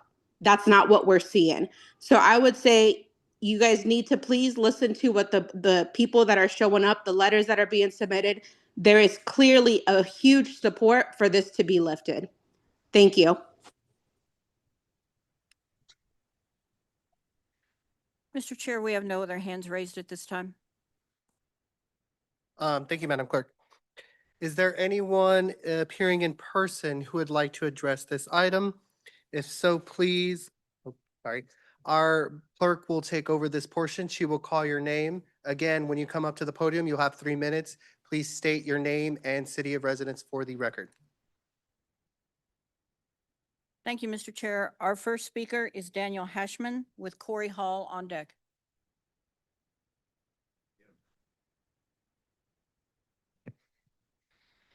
I'm Daniel Hashman, Kansas City, Kansas resident. Good evening, and thank you for giving me the opportunity to speak. The option that I'm for is not the 24-month extension. That's only going to make this problem worse. I'm urging you for lifting the restriction, vote option C, not as a convenience. We need a 30-mile radius and 24 months to relocate. Not as a convenience, but as a matter of public safety. On paper, our fire department may appear fully staffed. In reality, they are not. Staffing numbers do not reflect the critical shortages in paramedics who are essential for advanced life support and ambulance response. Without paramedics, ambulances do not roll, period. The fire department is currently staffing paramedics and hiring paramedics by hiring them as EMTs. EMTs is basic life support. There's a difference. As a condition of their employment, they have to sign a 5-year agreement, which that has now extended to 5 years, to attend paramedic school. This approach is not sustainable. It dramatically limits the hiring pool, forces people into advanced patient care roles that may not want to or be suited for. They're going into paramedic school and they have no idea what they're signing up for until they're in it. Whereas if you hire an already trained paramedic, they've kind of already been through intensive patient care. Not to mention, it's probably costing the city about $100,000 per paramedic when you account for tuition incentives, time off to go to class, extended grace periods for graduating. Despite this expense, the fire department rarely hires already certified paramedics. The residency requirement has driven many of them away. Some use our system to obtain training and then leave for neighboring jurisdictions that do not impose the same restrictions. This problem extends beyond the fire and EMS. Our police department, sheriff's department is already operating at a dangerously low staffing level, and the residency rule further shrinks an already limited pool of qualified candidates. Chief's kingdom is coming, and we are not ready. Thank you. Our next speaker is Corey Hall. Pamela Penn Hicks on deck. Good evening, everyone. How are you all? So my name is Corey Hall. I'm Kansas City, Kansas resident, and I'm writing to express my strong support for maintaining the unified government's current residency requirement for UG employees. The existing policy, which requires personnel to reside within Wyandotte County within 1 year of employment, plays an important role in strengthening our local government, our community as a whole. Having UG staff live where they work increases familiarity, it didn't come out right, with the people, the neighborhoods, and the challenges that they might have to serve. This connection fosters accountability, trust, and a deeper commitment to the outcomes of their work, particularly in times of emergency and responsiveness truly to the matter. Importantly, the current residency requirement already offers a meaningful flexibility that was stated in the presentation. You have to live within the Wyandotte County residence. So if you are looking for a lifestyle of urban, suburban, or rural style neighborhoods, you have it in Wyandotte County with no problem. If you're looking for a certain school district, you have 4 to choose from. So my question is, what's wrong with these flexibilities and choices? I don't see that. Basically, employees can find communities that align with their family needs, lifestyles, and preferences while still contributing directly to the county they serve. The policy does not limit choices. It encourages investments in the very community that benefits from their service. If young people want flexibility, our residency rule provides that you said in your presentation. Additionally, keeping UG employees as residents helps ensure the tax dollars are reinvested locally, supporting homeownership, stabilizing neighborhoods, and strengthening our middle class. Middle class is very important. If you all know about economics, you know the middle class is what keeps communities going. 1 minute remaining. Thank you. These outcomes are especially critical as we work to prevent our community displacement and disinvestment. I basically say there is no problem with our residency problem. The problem is our workplace problems. If you have problems hiring, go figure out how to hire in other places. I remember when I was a teacher in this school district, USD 500, and they had a teacher shortage, guess what? They started going to different states to recruit people and say how great Kansas City is, come work for us. So there are things that you can provide in your workplace, such as professional development, that could help with this. Many things. I do want to point out on record that we talked about the low hiring for 2025. I do want to put on record, if I am correct, there was a hiring freeze. So I want to make sure everybody remembers that those numbers could be low because of the hiring freeze that we had. And that basically, we shouldn't be looking for workplace morale. We should be looking for community morale. Thank you very much.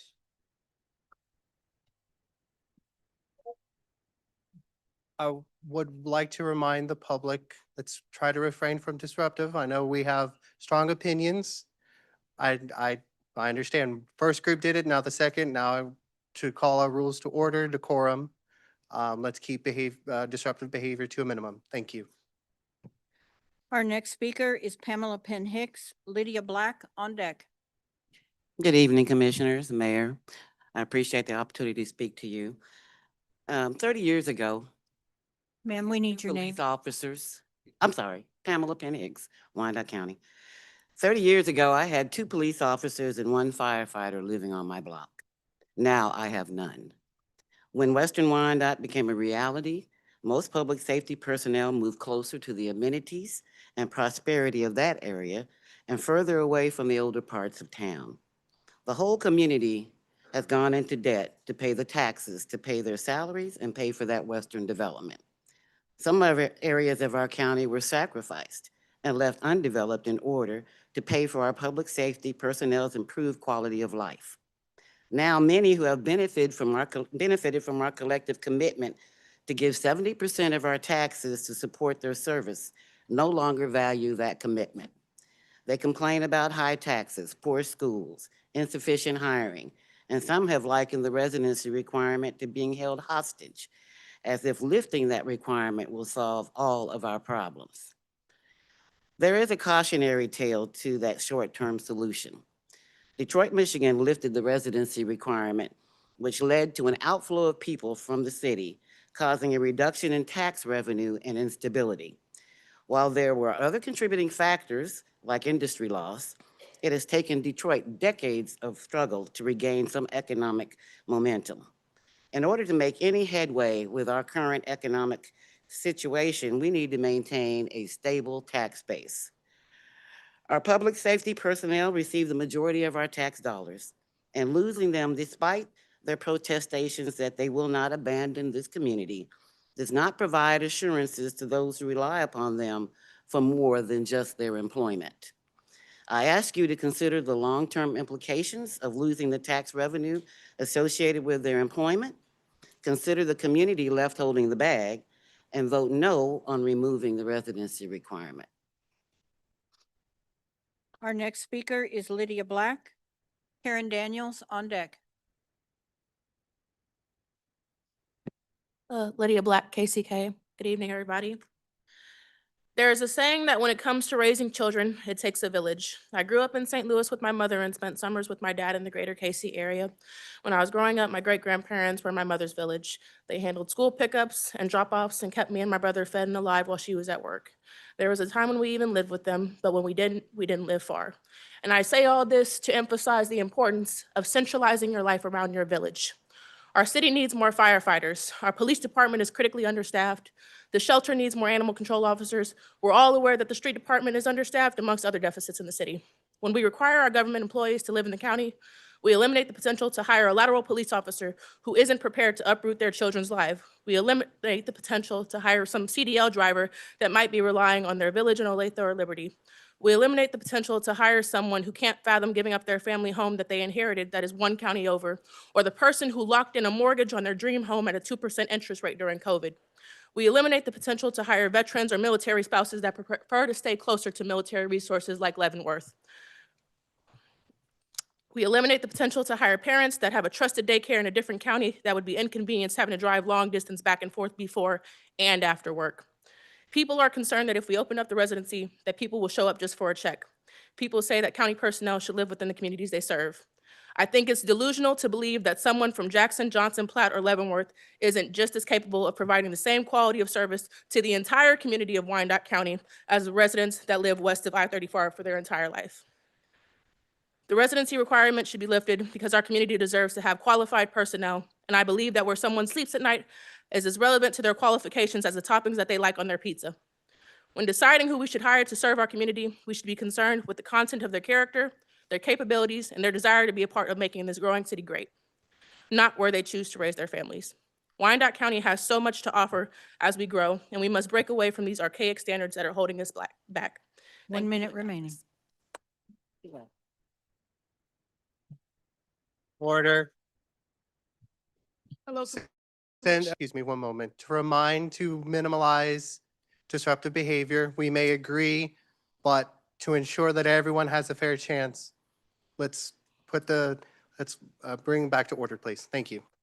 My name is Karen Daniels, Kansas City, Kansas. I'm here asking that you not lift the residency ban. I speak on behalf of my great uncle, Boston Daniels, who was the first Black chief of police. And I want you to know the impact he had on young people in the area because of his presence. Even just a simple thing as being outside cutting his lawn on a Saturday morning is something that adults still remember to this day. He was a present object in this community. You should not lift the ban. You should, we want to be Dot proud. That's just not something we say, that's something we are. Do not lift the resident. How can we want more families to move into this area when we don't even let require our city employees to live here? Consider this option. Do it for our youth. They need you to stay present in this area. Our next speaker is Fannie Hill. Holly Achins on deck.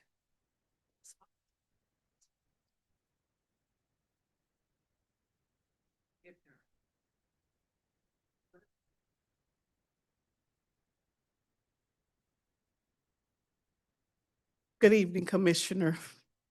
This is not my favorite place, but I pray for you all. I sympathize with you all because you have a hard job trying to please everybody and feeling like you please nobody and probably not pleased with some of the decisions you have to make yourself, but you do it because you feel like it's the best. I'm for the residency requirement to remain simply because the motive for it is the high taxes. And I'm asking all of our residents, our first responders, I understand you. I stand with you. When I got my taxes, I looked at it and I live on 43rd and Parallel. I don't live out west. It was $5,000. And the way my street looked, I should be getting paid to live there.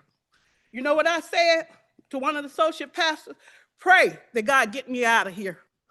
You know what he said to me? These people you love and the community you love, you want to run out on because times are tough. That's not an action motivated by love. So I'm asking you to love this community, love the people. Don't be selfish. Stay here and ride this out with us because our commissioners, they're working.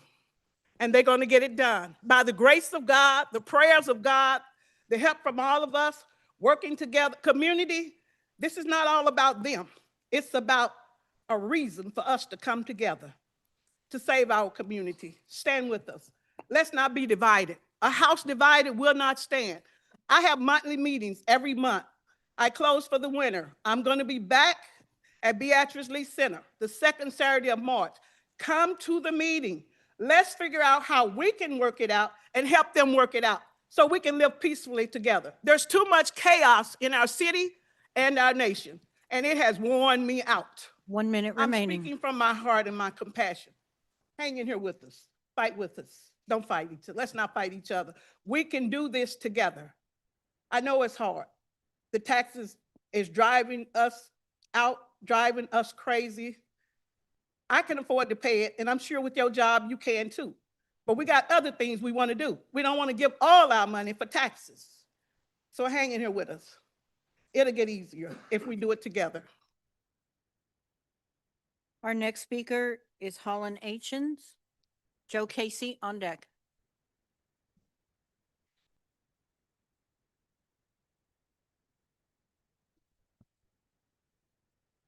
Good evening, Commissioners. My name is Holland Akins. I live in Wyandotte County and the city of Bonner Springs. And I'm here in support of lifting the residency requirement for county employees, not just as a policy issue, but as a deeply personal one. My dad is an employee of Wyandotte County, and several years ago, our family had to leave our home state of Missouri, where I grew up, specifically Jackson County, to fulfill the residency requirements and allow my dad to keep his job here. The process of moving came with challenges. I was still finishing my senior year of high school at the time, and we had to delay our move so that I was able to graduate without issues. And then literally days before we were set to move to Wyandotte, my mom had to have brain surgery and radiation therapy that was exhausting for her, and she should have been able to rest and recover in our home that we had lived in for so long. But instead, we had to worry about moving to meet the timeline.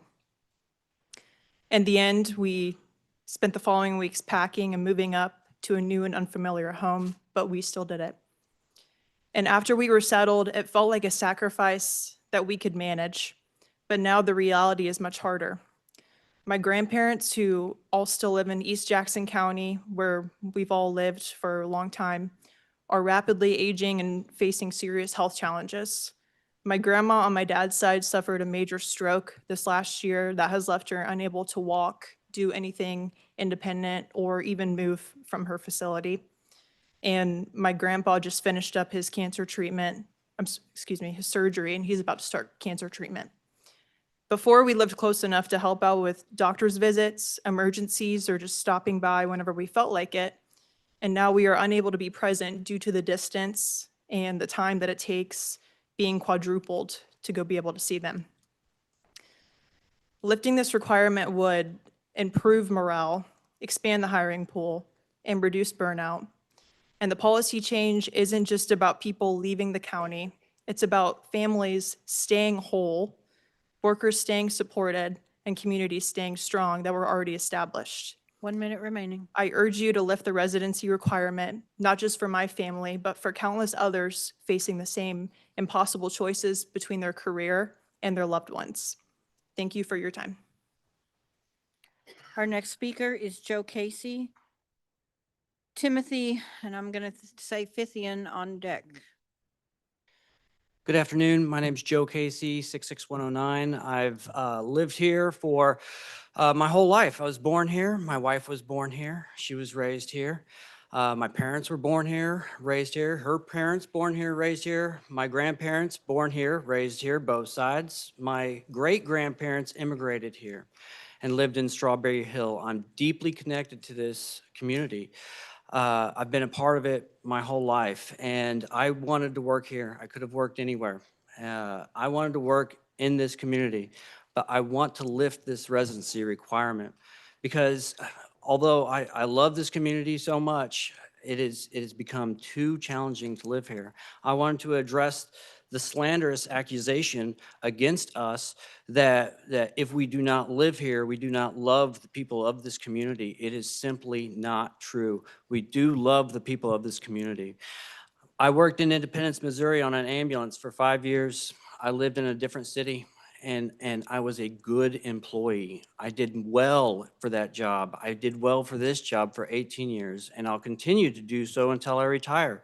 I have no plan to change, or sell my house and move, but I do have children who also work for the city, and I have no desire for them to live in the city and raise their kids here.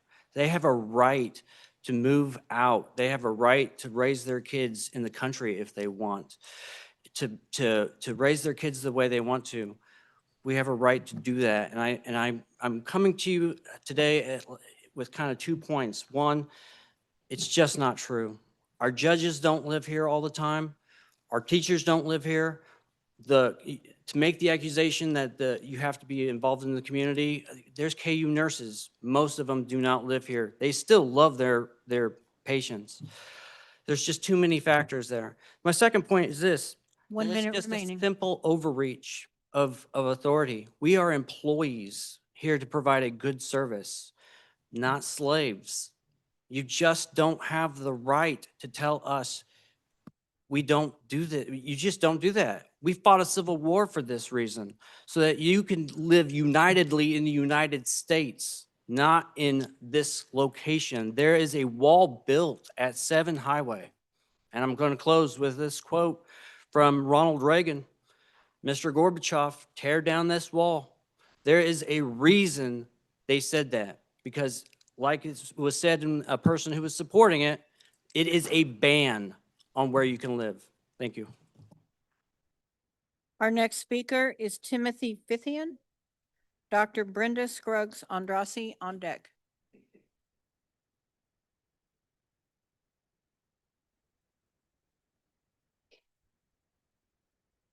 Good evening. I'm Timothy Fithian. I live here in Kansas City, Kansas. My father has lived here in Kansas City, Kansas, and his father before him has lived here in Kansas City, Kansas. So I have seen this county, what you claim to be a community, or at least try to push why the residency should be here, a community that says is built on trust. But can you have a community built on trust when you force someone to live here while simultaneously having control and power over every well-being of his life as he chooses to work for you? You can't have someone believe in you and trust in you while you're simultaneously raising their taxes, making it harder and harder to raise a family in the city that their father and their grandfather raised their family in. And I understand that you guys have, what, $17 million in debt or in the hole. I understand that you guys are probably looking for another $1 million down. And understand your response to that is raise taxes. But the problem is you're raising taxes on 20% of your population, which is your workforce. And when you raise taxes on their well-being, now they have a harder time living in that county. But you got to raise their salary. Well, the only way that we can raise their salary is by raising taxes, which is by the people who live in this county. So I understand from a compassionate well-point why we want to police our own community or rescue our own community or give us medical treatment in our own community. But the truth is, we're going to start feeling like prisoners in our own community, and hopefully Stockholm Syndrome can take over. And the real benefit why I stand up here is we've all heard the economic arguments, and we've all this, but in truth, it is immoral. It's just immoral to force someone, and while simultaneously using them as a drip bag for the IV community, or I guess the economy of Wyandotte County. And thank you for your time. Our next speaker is Dr. Brenda Scruggs Andrasi. Lisa Walker-Yeager on deck.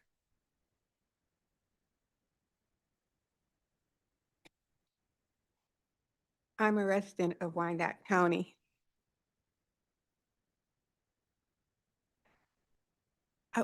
Ma'am, could you state your name, please? Dr. Brenda Scruggs Andreu. Thank you. One of the things that bothered me initially was the early report about the different categories of people that were being hired. Baby boomers, Zs, and I didn't even understand what the age categories were, but it sounded like maybe there's some age discrimination going on here. I am speaking in favor of maintaining residency requirements. The income of the Wyandotte County residents is the lowest of the 105 counties in the state. However, they are being taxed at one of the highest rates in the state.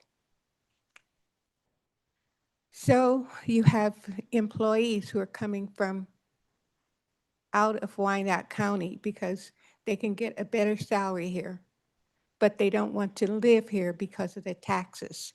And every time you hire one of these people from out of state, we have to raise taxes in order to pay them. And then they take the money back out to the community that they live in and don't spend it here in Wyandotte County.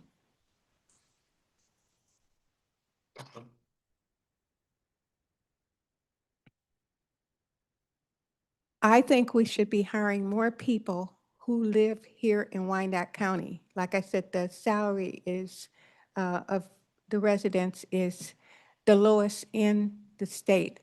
If you feel, I do believe there are qualified people in Wyandotte County. However, if you think that they're not qualified, there's on-job training. And maybe instead of modifying the residency, you may need to modify the job requirements so that these people can get hired. 1 minute remaining.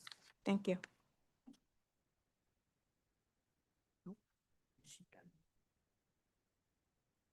Our next speaker is Lisa Walker-Yeager.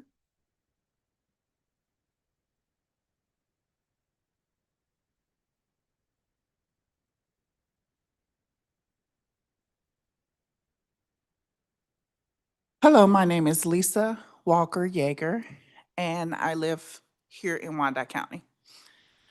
I've actually been going back and forth over this situation.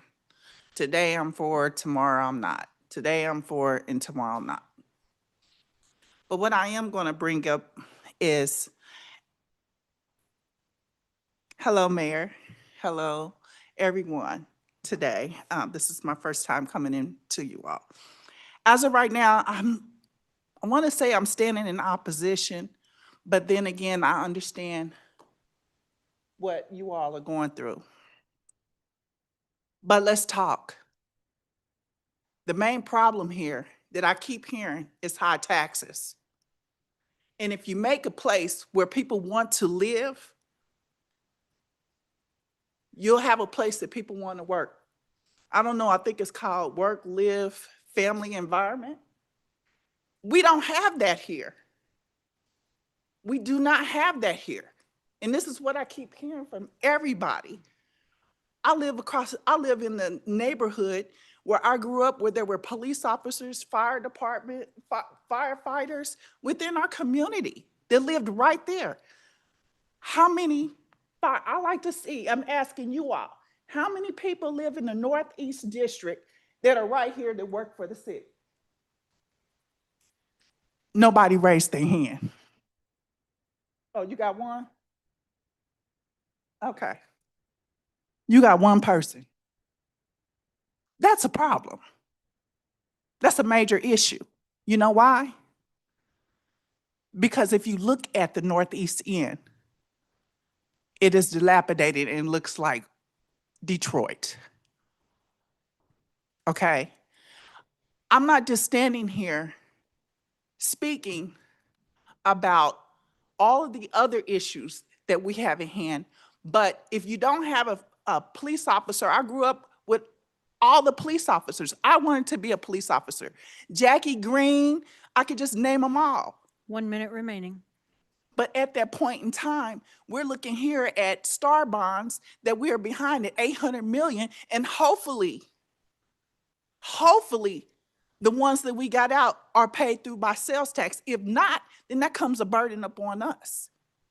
We have a 1% that I'm asking our mayor, because right now she's doing some great things right now.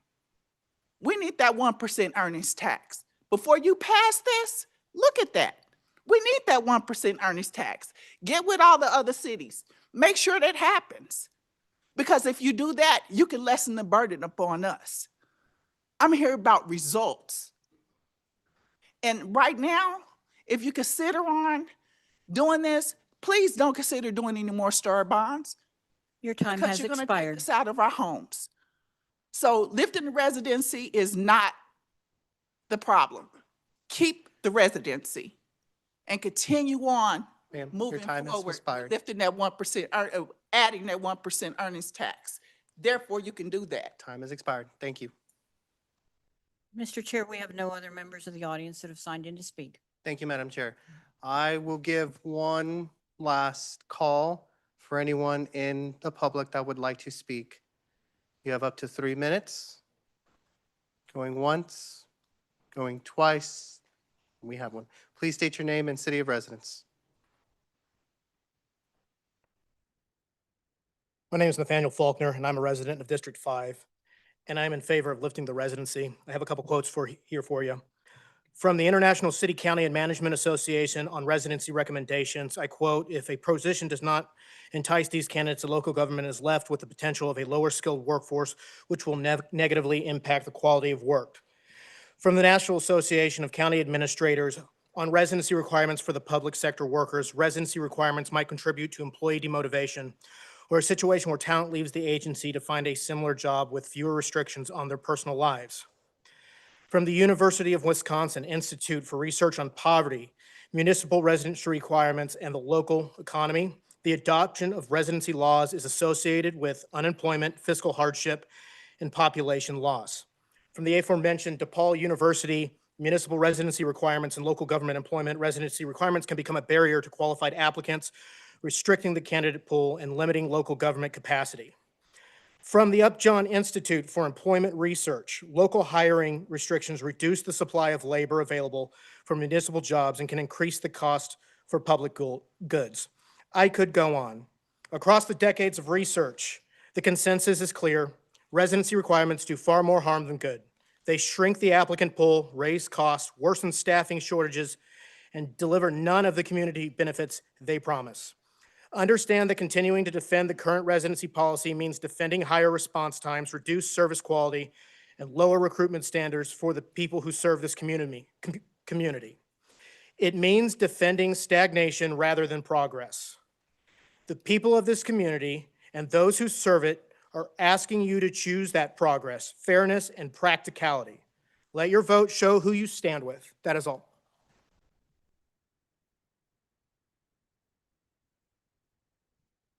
If you would like to speak, come up to the podium. Again, state your name and city of residence. You will have up to 3 minutes. Thank you for your time. My name is Stuart Littlefield. I've been a resident of Kansas City, Kansas since August 5th, 1964, and I spent 31 years on the police department. So that's what I want to talk about because that's what I know about. I don't know where the numbers came earlier, but as of today, I was advised that we fully staffed, the KCKPD would have 381 officers. As of today, we have only 330. And on any given night, we only have 19 officers patrolling Kansas City, Kansas. That is 6 out west, 6 out south, and 7 downtown. So if you know anything about law enforcement, one event, one homicide, one major robbery can tie up an entire division. That's 6 officers with nobody else to protect the citizens of Wyandotte County. We lose about, I'm guessing, 10 officers, maybe more a year, and I don't see that changing. If that continues to trend downward, I'm afraid that we will reach to a critical level where that we will no longer be able to, our officers will no longer be able to respond to violent crimes. So imagine any one of you or any one of you being the victim of a burglary and dispatch telling you no officer will respond unless the suspect is on the scene. That could legitimately happen, and it could happen very quickly. Imagine CSI not being called out if your house is broken into or if your car was stolen because it's not a violent crime. I've heard arguments today that police officers don't really care or they police differently when they live in the community. Drive out to Overland Park, drive out to Olathe, drive to Merriam, drive to any other city.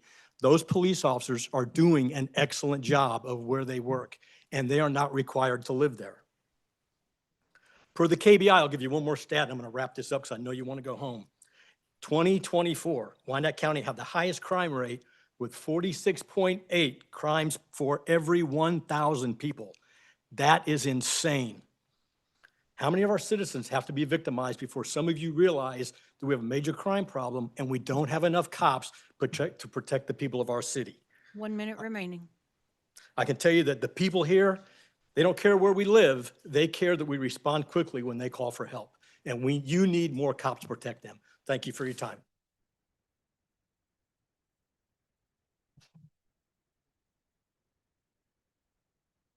Seeing that there are no other people willing, oh.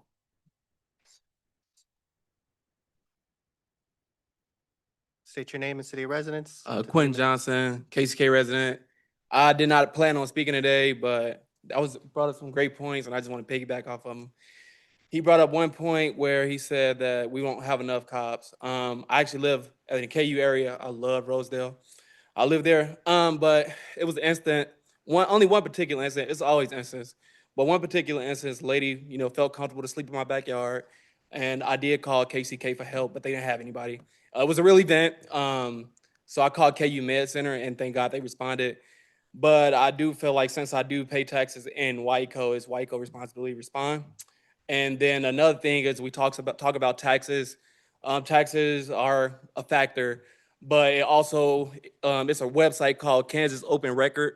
You can look at the pay that goes into overtime alone, and I feel like if anything we can do to help staffing shortages to cut overtime costs, we should be looking into those opportunities. KansasOpenRecord.gov, you can look it up. And you can also look up a lot of the salaries of every single entity and what they make in overtime. Wasn't planning on speaking, but I just wanted to hit on those two things about the response time and money. If we want to save money, we need to recruit people, because if we can recruit people and have them stay, it'll be cheaper to maintain those employees instead of those people quitting, going to KC Mo, and then we have to pay for equipment, academies, and all that stuff over again, and it's a revolving door. And that's all I. Thank you. Just as a reminder, if you have spoken on this before, you may not be able to provide comments, just as a reminder. Your previous comments are a part of the record that anyone can go to our agenda website and pull that up. Hi, I'm Laura Ledoux, Kansas City, Kansas. Actually just moved there because of this residency requirement. A couple of thoughts from tonight. In the DePaul study, it talked about the financial aspect, and it was mixed. There was like immediate positive effect, and then there was no positive effect after a couple years from having a residency requirement. So it wasn't like having the residency requirement greatly increased the money that a county was bringing in. Also, they found that with departments that did not have residency requirement, they were actually more diverse and reflected their community's diversity more than places with the residency requirement. And then just like on a personal note, because I've had to move here for the residency requirement, it is extremely expensive to move here, and I've had to move young kids, and I've had to move them to a place where like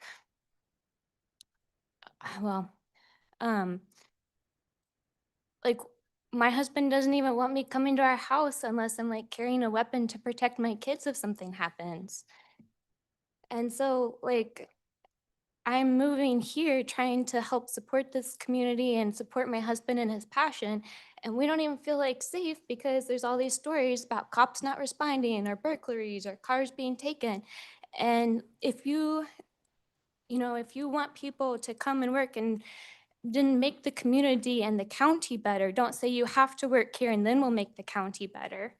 Also, to the accusations that you have to live among people to be compassionate. I've been a nurse for 10 years. I've never had to live among people to have that same compassion. We treat everybody with respect, and we care for all of them, no matter what our backgrounds. We choose to do these jobs because we love people. So let people apply to do this job because they want to protect, they want to take care of people, and let them stay where they can protect their families, make this community better so people want to live here. Also, you have all of 1 these new minute things remaining. coming to to the Legends. You're gonna have the stadium, you're gonna have Buc-ee's, you're gonna have huge need for cops, and you're already down so far with cops.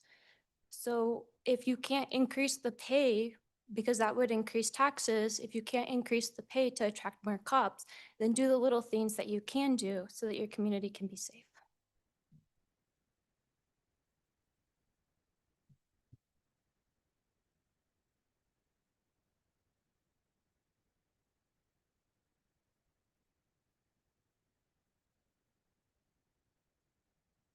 Hello, everyone. Jesse Martinelli, Kansas City, Kansas. Our goal as a county has always been to provide the best possible service to our citizens. To do that, we have to be able to recruit and retain the best people. One of the biggest challenges we face right now is finding enough qualified applicants for our public safety positions. We offer very competitive wages and benefits, some of the best in the region for fire, EMS, and police. Yet despite that, we still struggle to fill openings. When you talk to candidates, one of the most common reasons they hesitate is the residency requirement. People today choose where to live based on schools, housing, family, and personal needs. Those are understandable priorities. But when we require employees to live inside of Wyandotte County, we exclude many qualified and dedicated applicants who simply can't make that work for their families. Lifting our restriction wouldn't mean employees lose connection to the community. They already spend most of their time here, serving and investing in it. Many would still shop here, volunteer here, and be part of the local fabric. It simply gives them the freedom to choose what's best for their families while continuing to give their best to the county. Are we willing to tell members who serve other communities without residency restrictions that they don't care about the people they serve? Employees in Casey Mo, Leavenworth, Bonner Springs, Edwardsville? This isn't about weakening standards. It's about strengthening our workforce and staying competitive in a job market where every department is fighting for the same talent. Removing this one barrier will help us rebuild our ranks and ensure our citizens continue receiving the high level of service they deserve. Thank you.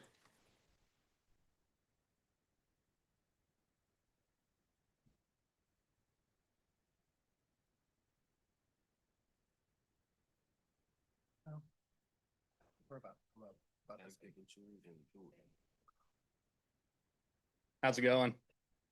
My name is Josh Slepsky. I live in Wyandotte County. I'm for lifting this residency. I think it's pretty clear that a good majority is. If you guys don't mind, if you're here, if you want to lift the residency, please raise your hand. Okay. So yeah, pretty good majority is here to lift the residency. I know Remind- she said something earlier One about. moment, sir. As a reminder, no disruptive comments or mannerisms from while a person is speaking. Thank you. Thank you. I know she said something earlier about how if you have that 30-mile radius, it infringes on our rights to live across state line. What do you call what we're doing now? Isn't that kind of infringing on our rights now? I mean, what's the difference? I don't see any difference. I'm sure a majority of the people here don't see any difference. But yeah, thank you for your time. Reminder, no disruptive behavior, please. This is my last and final reminder. Order, please. Thank you. Hi, my name is Shannon Simpson. I live in Wyandotte County and I've grown up here my whole life. My great-great-grandparents immigrated here, and so I've been here as long as I can remember. I am very loyal to my county, and for that reason, I believe that we do need to lift the residency requirement. When you first hear the idea of working in the community that you live in, the idea sounds attractive, and I can completely understand the thoughts behind that. And while this may have been the case when it was first put in place, it's now a detriment to the county that I grew up in, and that's why I care so much about it. There's a lot of accusations that I'm disloyal, but I love this county, and I firmly believe that lifting this requirement is the best option. It begins here. If you want to stop nepotism and corruption in this county, you start hiring from a larger pool. You get more opinions, you get more diversity of the people that are working here. You hire the best quality workers no matter where they live. This requirement is a detriment to the safety of our first responders. It downgrades the quality of workers that we hire, and it costs the county more by cutting corners or offering incentives that cost the taxpayers dollars, and then those people can leave after they get their paramedic. We don't have enough people on our pumpers. We're running below what we're supposed to have. Lifting the residency requirement, I understand taxes are bad. I completely understand. Lifting this requirement guarantees or keeping the requirement guarantees a trapped amount of individuals who have no choice but to pay whatever taxes is demanded of them. I mean, if you looked at the numbers, at least 486 firefighters, I mean, you have those people that are trapped and they have no ability to question. They have to pay those taxes because they're trapped here. And if you lift it, it holds the county, it puts pressure on the government to actually make livable conditions and reasonable demands because you have to have people here. It affects the safety of our employees. Your paramedics should not have to drive by a street where he remembers a pediatric code and a quadruple shooting while he goes to drop his kid off at school. Your police officer should not need to hide his family in the middle of a grocery center when he sees someone that he arrested yesterday walking towards him. We want our first responders to be in the top mental shape. They risk their lives for us every day. They should 1 be minute safe. And remaining. thank you. So should their families. And I also want to say, I really appreciate those of you who have other opinions for coming and speaking today, because there are a lot of people here that have different opinions than you. And this is what's so important, is speaking up and giving your opinions, even if they are different than yours. So I do really respect you for coming here and giving your opinion today. Order, please, stop, I ask. Just to maintain decorum of the chamber. I understand this is a very heated debate for each side, but I ask that we maintain decorum of the chambers. I ask again, as I stated in the beginning of the meeting, if we are not following, may result in removal from the meeting. Thank you.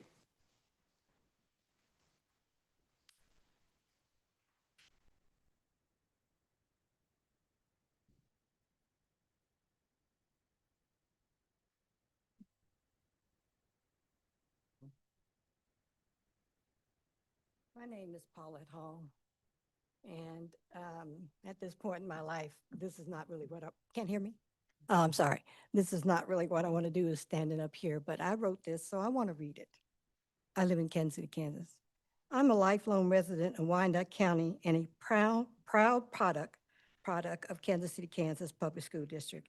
I am a 1970 graduate of the University of Kansas and a retired educator. Having served more than 40 years in the USD 500 school system, even in retirement, I remain actively engaged in our community by tutoring students several times a week.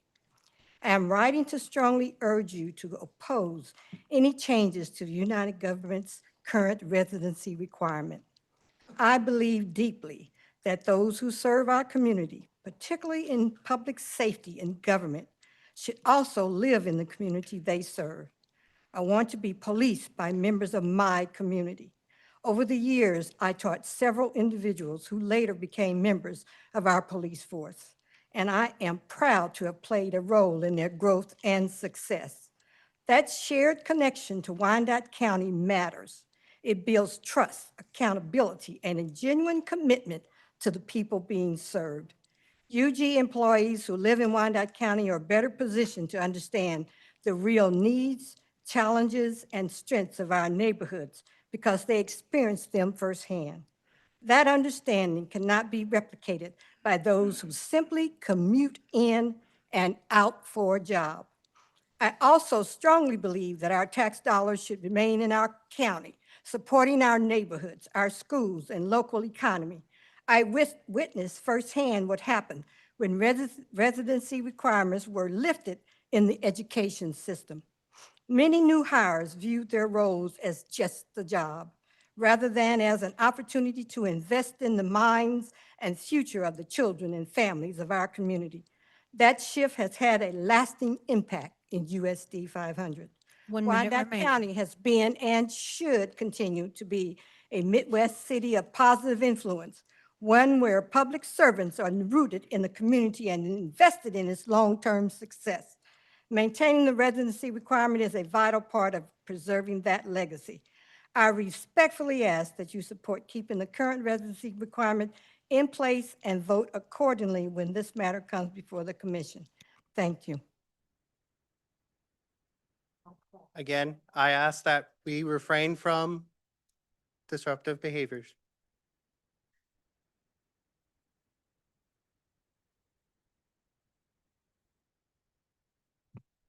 Hello, my name is Marie Monahan, and I'm a resident of Kansas City, Kansas.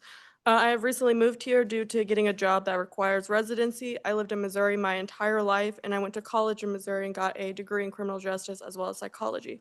I have strong community ties to the community in Missouri, but I decided that I love the community here and I wanted to make the difference here, but my family's over in Missouri. I don't want to have to choose at the age of 23 if my career is more important than my family over in Missouri, because the man I plan on spending the rest of my life with lives 10 minutes away from here, but over in Missouri. I don't want to have to make that choice at the age of 23, whether I work here or over there. To continue what was said earlier, we have Bucky's coming here, the Chiefs, and FIFA. And we do not have the manpower here, and I don't believe with the residency requirement, we will be able to meet the manpower requirement needed, because of the people who are willing to do the work just aren't willing to move here, and that shouldn't be what discourages them. Without the manpower to staff the Chiefs Stadium, World Cup, Bucky's, that creates several problems. Public safety has longer response times. Street department couldn't respond much for traffic control if needed. The list continues. Taxes get brought up quite often, but these three things alone will bring in so many people to the city that will add to our revenue. We need the manpower to be able to care and upkeep these things to draw more people in. Everyone says just work on recruiting and extending the distance to recruit. We can recruit all day long and find candidates that might want to apply. If the residency doesn't get lifted, that's giving them experience to be able to move right before their limit is up. So we lose that a qualified candidate that we recruited, plus lose money. Thank you.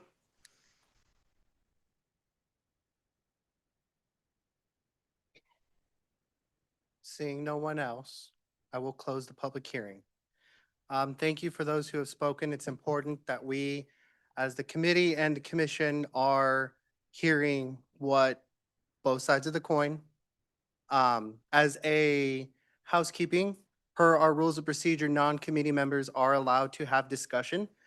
So recognizing that Commissioner Pacheco and Commissioner Stites and the mayor are here, just so that the public knows they are allowed to be part of the discussion, but since they do not serve on the committee, they do not have a vote. Just so that you are aware of that. They're allowed to discuss, but not vote until it comes before the full commission. So with that, does any member of the committee have any questions or comments? Again, if you like to be recognized, use your clicker, and I will call on you as you are, as you show up. Commissioner Lopez. Thank you, Mr. Chair. Commissioner Lopez. Oh, I'm sorry. Do your clicker though. Thank you. Okay. As commissioners, when are we going to start listening to the people? Number one. Number two. Commissioner, can you bring your microphone closer to you? Oh, I thought, there we go. How Thank about you. you? As commissioners, when are we going to start listening to our people? Okay, number one. Number two is, a lot of our UG workers, employees, I'm going to just classify that as like, fire, police, BPU, if you will, all the way down to maintenance. You know, they're not here wanting to raise this so they can just up and leave. They're here, I believe, to raise it because they need help. I don't know if our commissioners ever heard of battle fatigue. I've dealt with that personally. I used to be electrical lineman for Power Electric, work in storms. And I'm sure our employees have seen it. You're working overtime, you're burnt out, and then you start fighting. Anything can set you off. And especially with our fire and with our police and with our sheriff's department, you know, that they need to be at 100% all the time on their minds. You know, battle fatigue is real. It's just from working long hours. I mean, we're working storms before, you know, when I worked for PAR, and we were just one time I worked 36 hours straight. That's no joke. And then, so yeah, battle fatigue is real. It's dangerous, especially when Our first responders are on a call and, you know, they do something wrong and they're just tired. Now, we have some folks that just believe that we need to keep it here and not lift it, but at the same time, we've been trying to recruit. I've talked to our recruiters personally. Nobody wants to work. They just don't want to work, flat out. You know, I don't want to hurt anybody's feelings, but there's a lot of people that live in our city that just don't want to work. So either that or they just don't want to work for PD, fire, or anybody, or even our wastewater. I mean, those guys are they're down. They need help, and they're working long hours. And again, they're trying to recruit within our own city, but nobody wants to work. So what do they? You know, so they're only, you know, one guy, they were at a job fair, and they're trying to recruit, and then Johnson County's right next to them, which they don't have a residency, and they're full. They're good. Them boys are working. Them boys and girls are working their 8-hour shifts and go home. Look at our streets. We need plow trucks. Okay. There's a huge handful of Wyandotte County people that work for Johnson County cities in their public works. There's a huge handful of Kansas City, Missouri people and the state of Missouri people that work for Johnson County Public Works. And what I'm trying to say is, them boys are pushing snow 8-10 hours. They go home. Okay, they go home. Then they got a fresh crew come in, and they're pushing snow, and so forth. Our boys are pushing snow. Where's their backup? They're going, and now you're talking. It's dangerous to be behind a wheel trying to push snow and just long hours. I mean, DOT, when are they going to step in and say, whoa, wait a minute? You know, it's a bad wreck. It's coming. It's going to happen. Something bad's going to happen. So this is something that we need to do. We've needed to do this a long time ago. And I know this has been set decades upon decades ago, but at the end of the day, it's all about control. But now we're at the point where we're at a breaking point where it's something bad's going to happen. So this needs to be lifted. All right, thank you. Thank you, Commissioner. Commissioner Hill. Thank you, Mr. Chair. I want to say thank you to all of you all that came out this evening to hear this and to be a part. We appreciated your comments. I do have some questions. I'm going to ask our HR department if they don't mind answering a couple of questions. I think one slide mentioned we were 27 short with the police and 27 short with the sheriff's department. Is that correct?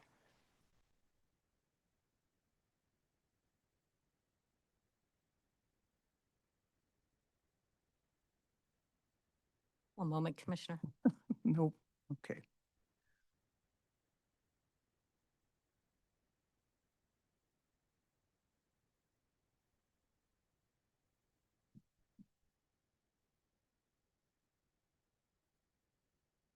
Okay, I think you're speaking of the comparison. So these were numbers that we had back in October.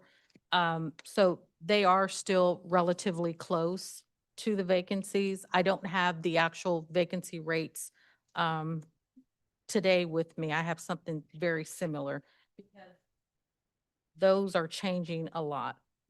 Let me get one thing. So are you specifically asking about Public Works? Yeah, the police department and the sheriff's department. I think I wrote it down, 27 vacancies in the police department and 27 vacancies with the sheriff's department. Yes, so the police department right now, one of the things that I want to clarify, the police, they are allocated to have 381 positions. That includes 12 positions that are grant funded from the DOJ. However, The police department is budgeted. They have 343 budgeted funded sworn positions. So there is a gap there. So right now, from the budgeted standpoint, they're sitting at vacancies. But if we went up and we were allowed to hire up to the 381, that extends their vacancies even more.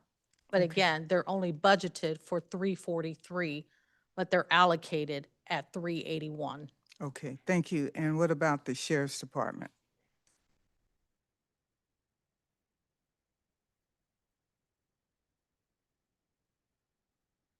So according to our report,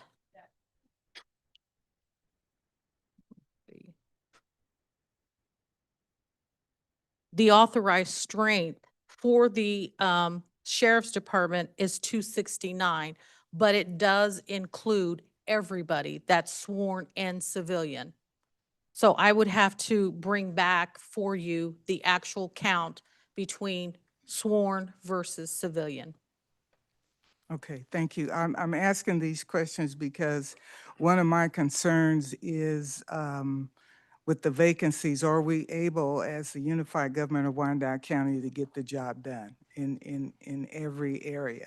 So you don't have to answer that question. That I'm just explaining my concern. Now, I didn't see anything that dealt with the lack of or vacancies for economic development department or small business department or permits and license for developers. So I was wondering, do you have any information on those vacancies?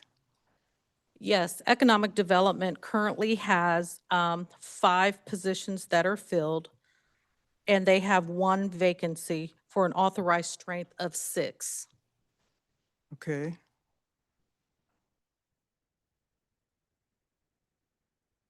And is that including the permits and license for the developers and the small businesses? Are all of those under economic development? So economic development does have a position that does manage the small business affairs. It's a small business liaison, and that does fall under economic development. And so you're saying economic development has 5 positions filled, correct? And only 1 vacancy, 1 funded vacancy, yes. 1 funded vacancy.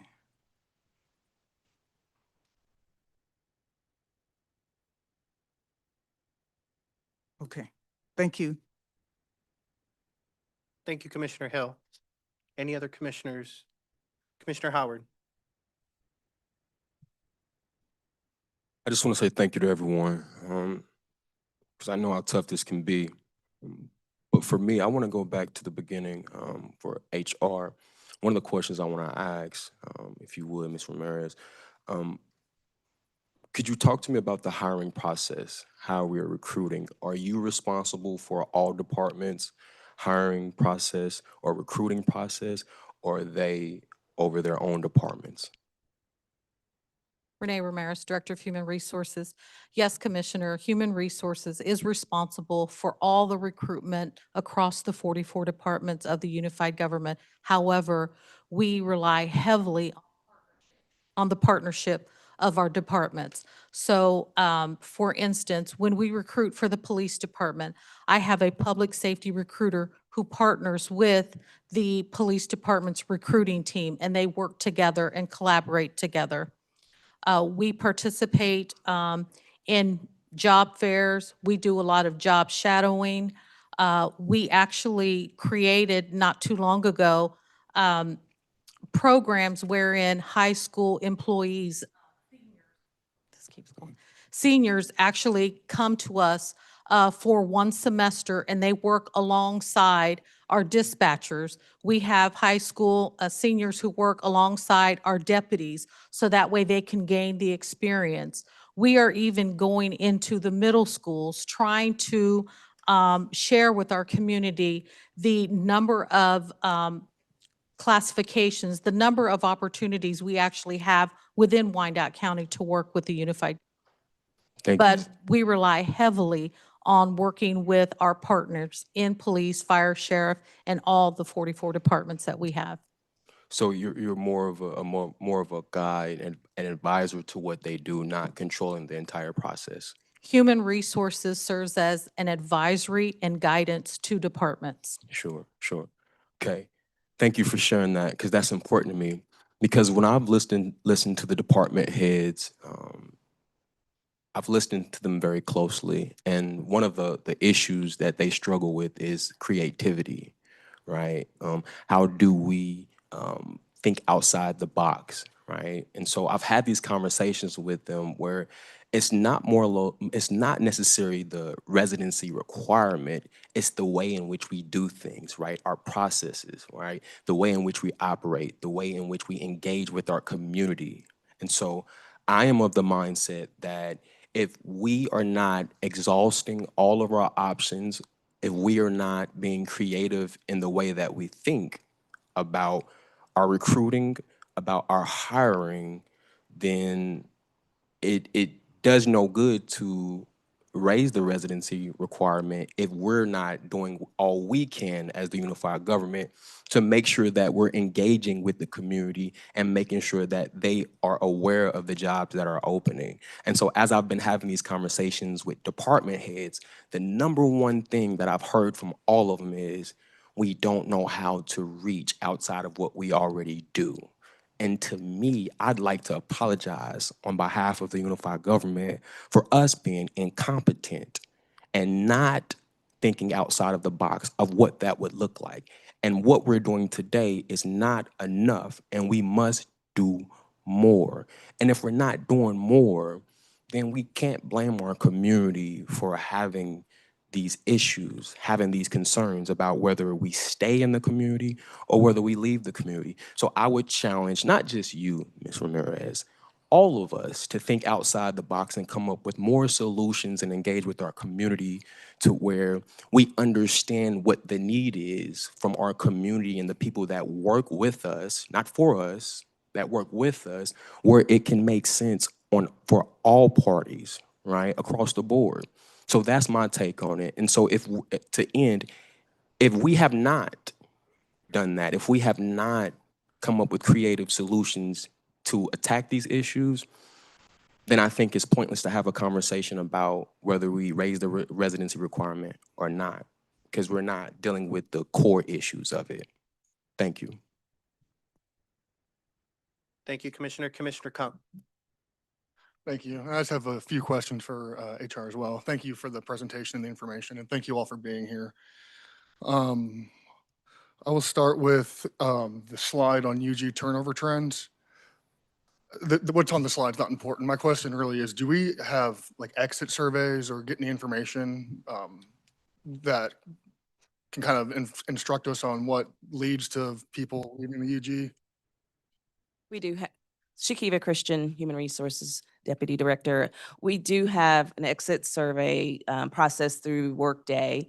But many of the reports indicate that they leave for other roles.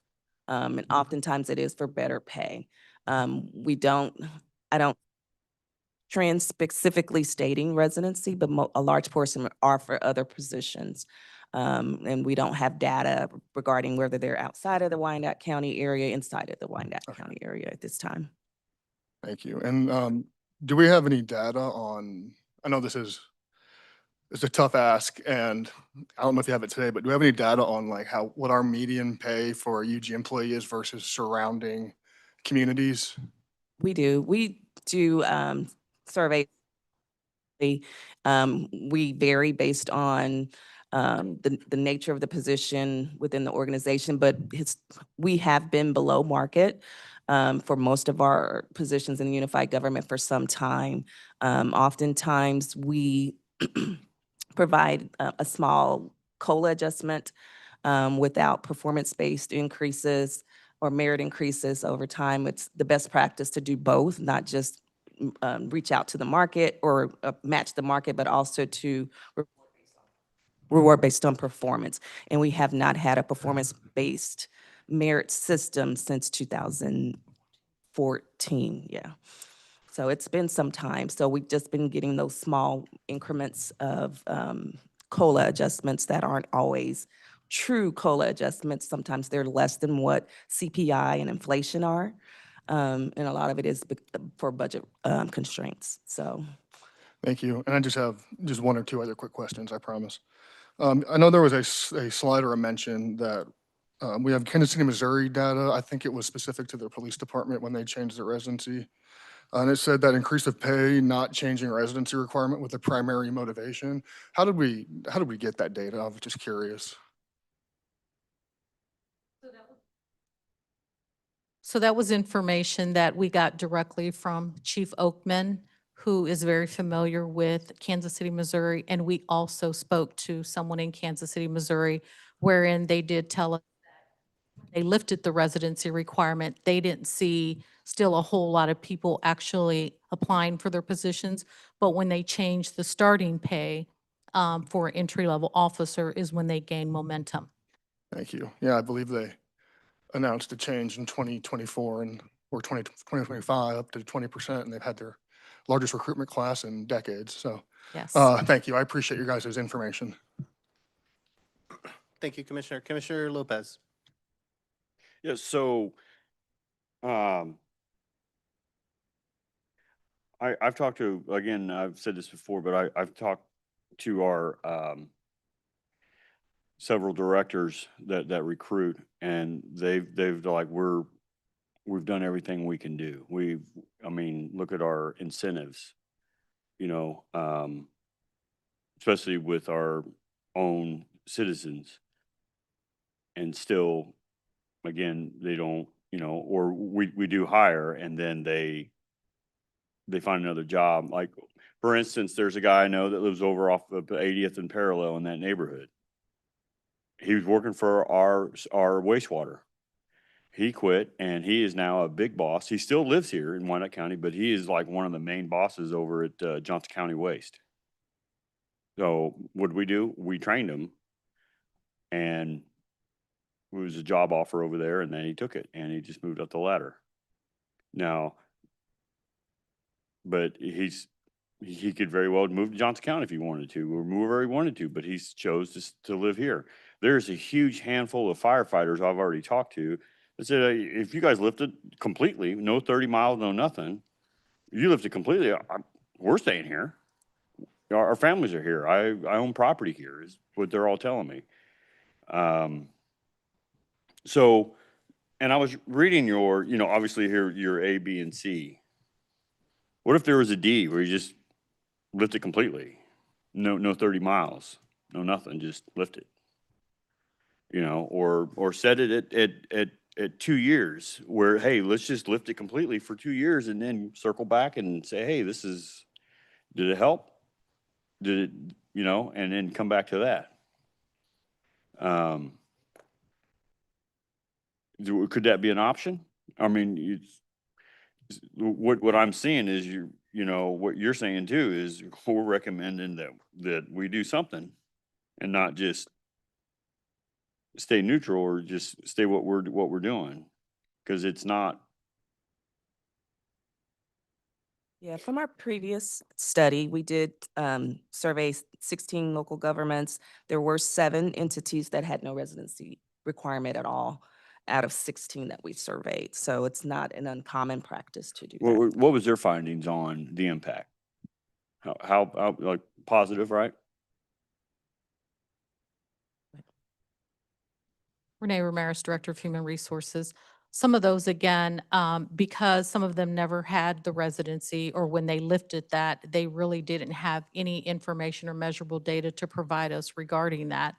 So it would be our guesstimation that because there is no residency requirement, they're not experiencing the challenges that we would experience when you have that in front of you. Okay. So my next question is for our legal is, how are we not infringing on our employees' rights.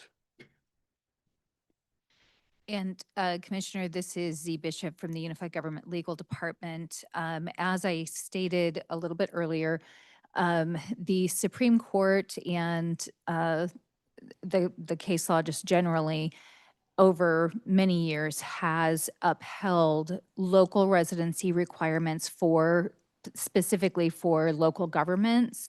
Now, again, we're not talking about the residency requirement where we say that they can't go into Missouri, but just having people live in the local county for that local government, because the rationale that the local governments provided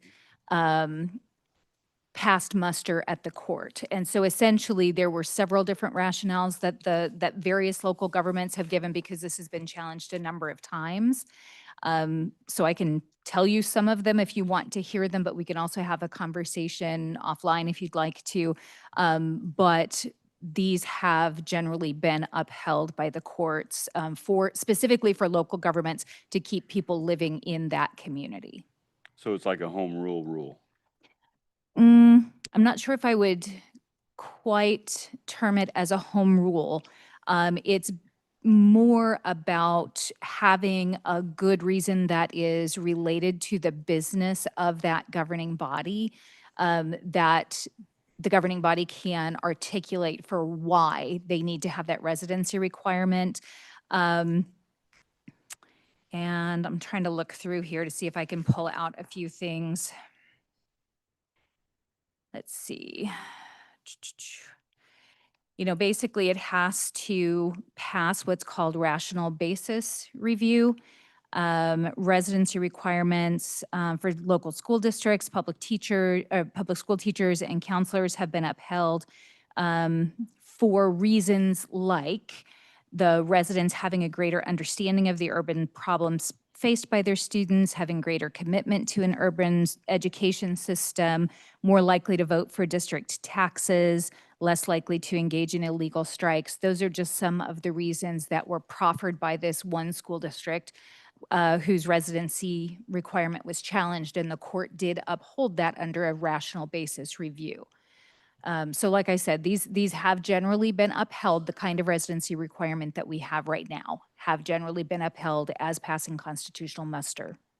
Okay. So does our USD 500 school district have a residency requirement for their teachers and employees? Sir, I have no idea. Does the community college have this? I am going to have to defer. These are not legal questions that I can answer. I'm happy to try to help you understand the No, the legal maybe I'm requirements. asking the wrong question there.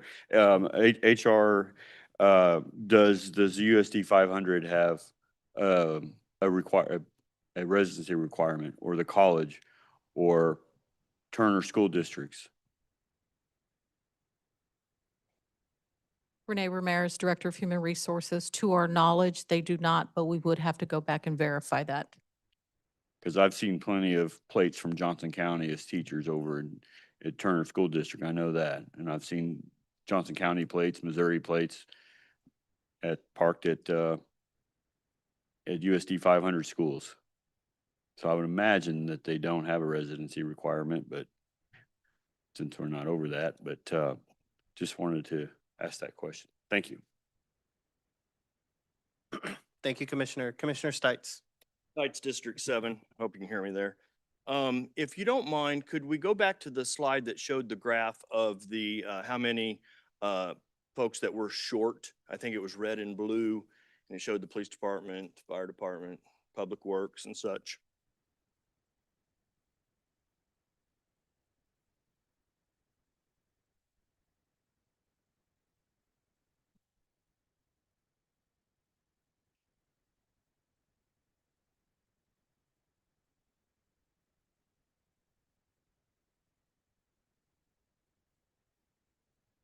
Oh, white and blue, sorry. I'm thinking red for the fire department, and blue for the police department, maybe, I don't know. Renee, if you don't mind, when did residency go into effect in Wyandotte County? Renee Ramirez, Director of Human Resources. The residency requirement has been in effect for many, many years. I don't actually have the actual year, but it's been in place. I've been here 41 years in March, and it's been in place since then. Consolidation. So if residency's worked for 41 years for the folks that have said that it's going to keep it, why are we here? If it's worked. So in 1997, and I was an employee of the unified government back then for the police department, residency got modified like we're looking at doing right now. It got modified. I was a policeman for Kansas City, Kansas. I lived in Kansas City, Kansas. And it got lifted that you could then move anywhere in Wyandotte County. That is correct. So I moved to my hometown, which is across, just not too far away, right? Edwardsville. I didn't care any less for my community because I moved to Edwardsville and I wasn't policing the area that you say policemen are working outside of the community.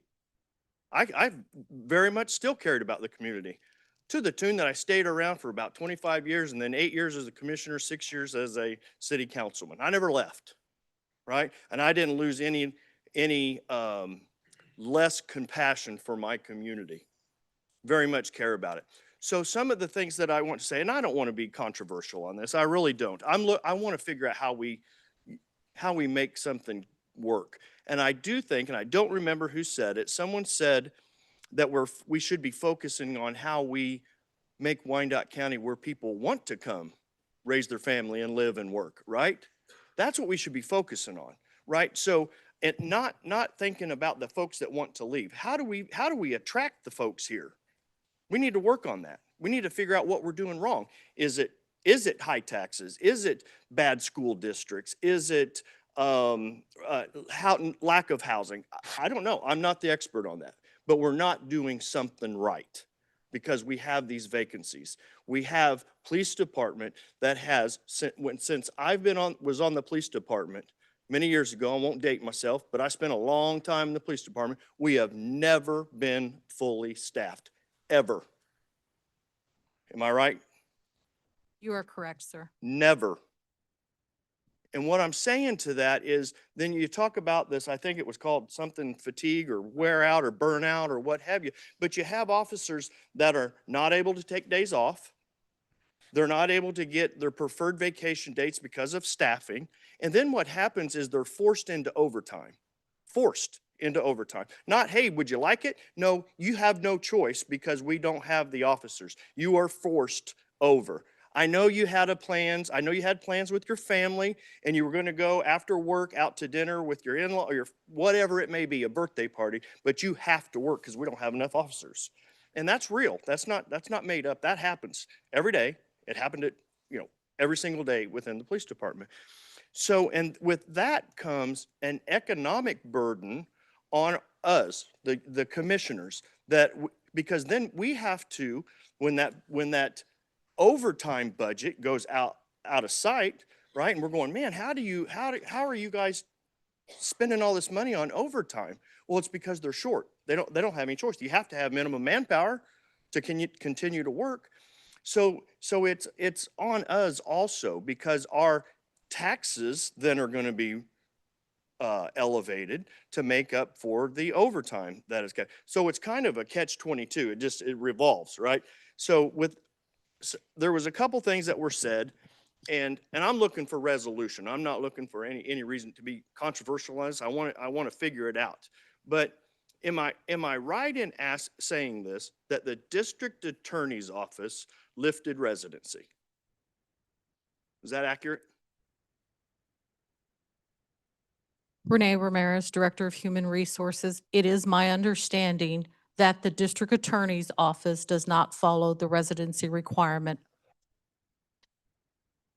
But again, that would have to be verified with the district attorney. Okay, that's what I was wondering. So, and I think, if I'm not mistaken, they're fully staffed now after they lifted their kind of residency requirement. They're fully staffed because of it. I'm not saying that that would happen here. I don't know. I'm just stating some facts. But if that's the case, how are they, and maybe legal can tell us, because I don't know, how are they able to not, but the sheriff's department is? I don't understand.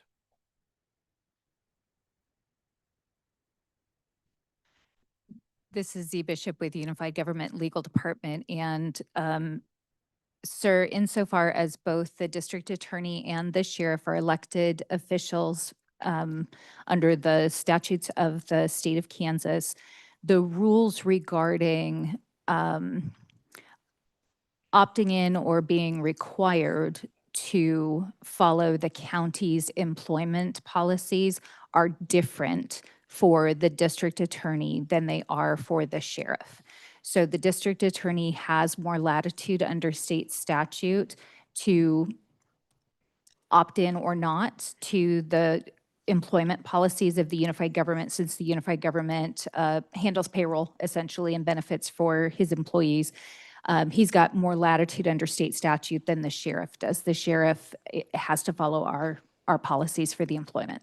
So the sheriff's department does, they are more restricted than the district attorney's office. Correct, by state statute. I just wanted to I want to make sure I was clear on that, and I wasn't saying that it was right or wrong.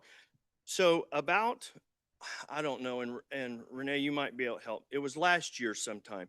We had the public works director, we had the sheriff, we had the chief of police, and we had the fire chief came in, and they gave a presentation. And every single one of them said that residency was a hindrance to them being able to hire get applicants. Every single one of them. So I take that and I say that because if we're not listening to the folks that came in here that we have entrusted, there are chiefs, there are sheriffs, and there are directors, to come in here and relay the information to us saying we can't get fully staffed, or they come here, they get hired, they turn around and they get the training, and then they go to work for another department. I'm gonna go back to the police department. Here's what I'm gonna say. The police department works under an archaic system. They work 8-hour days.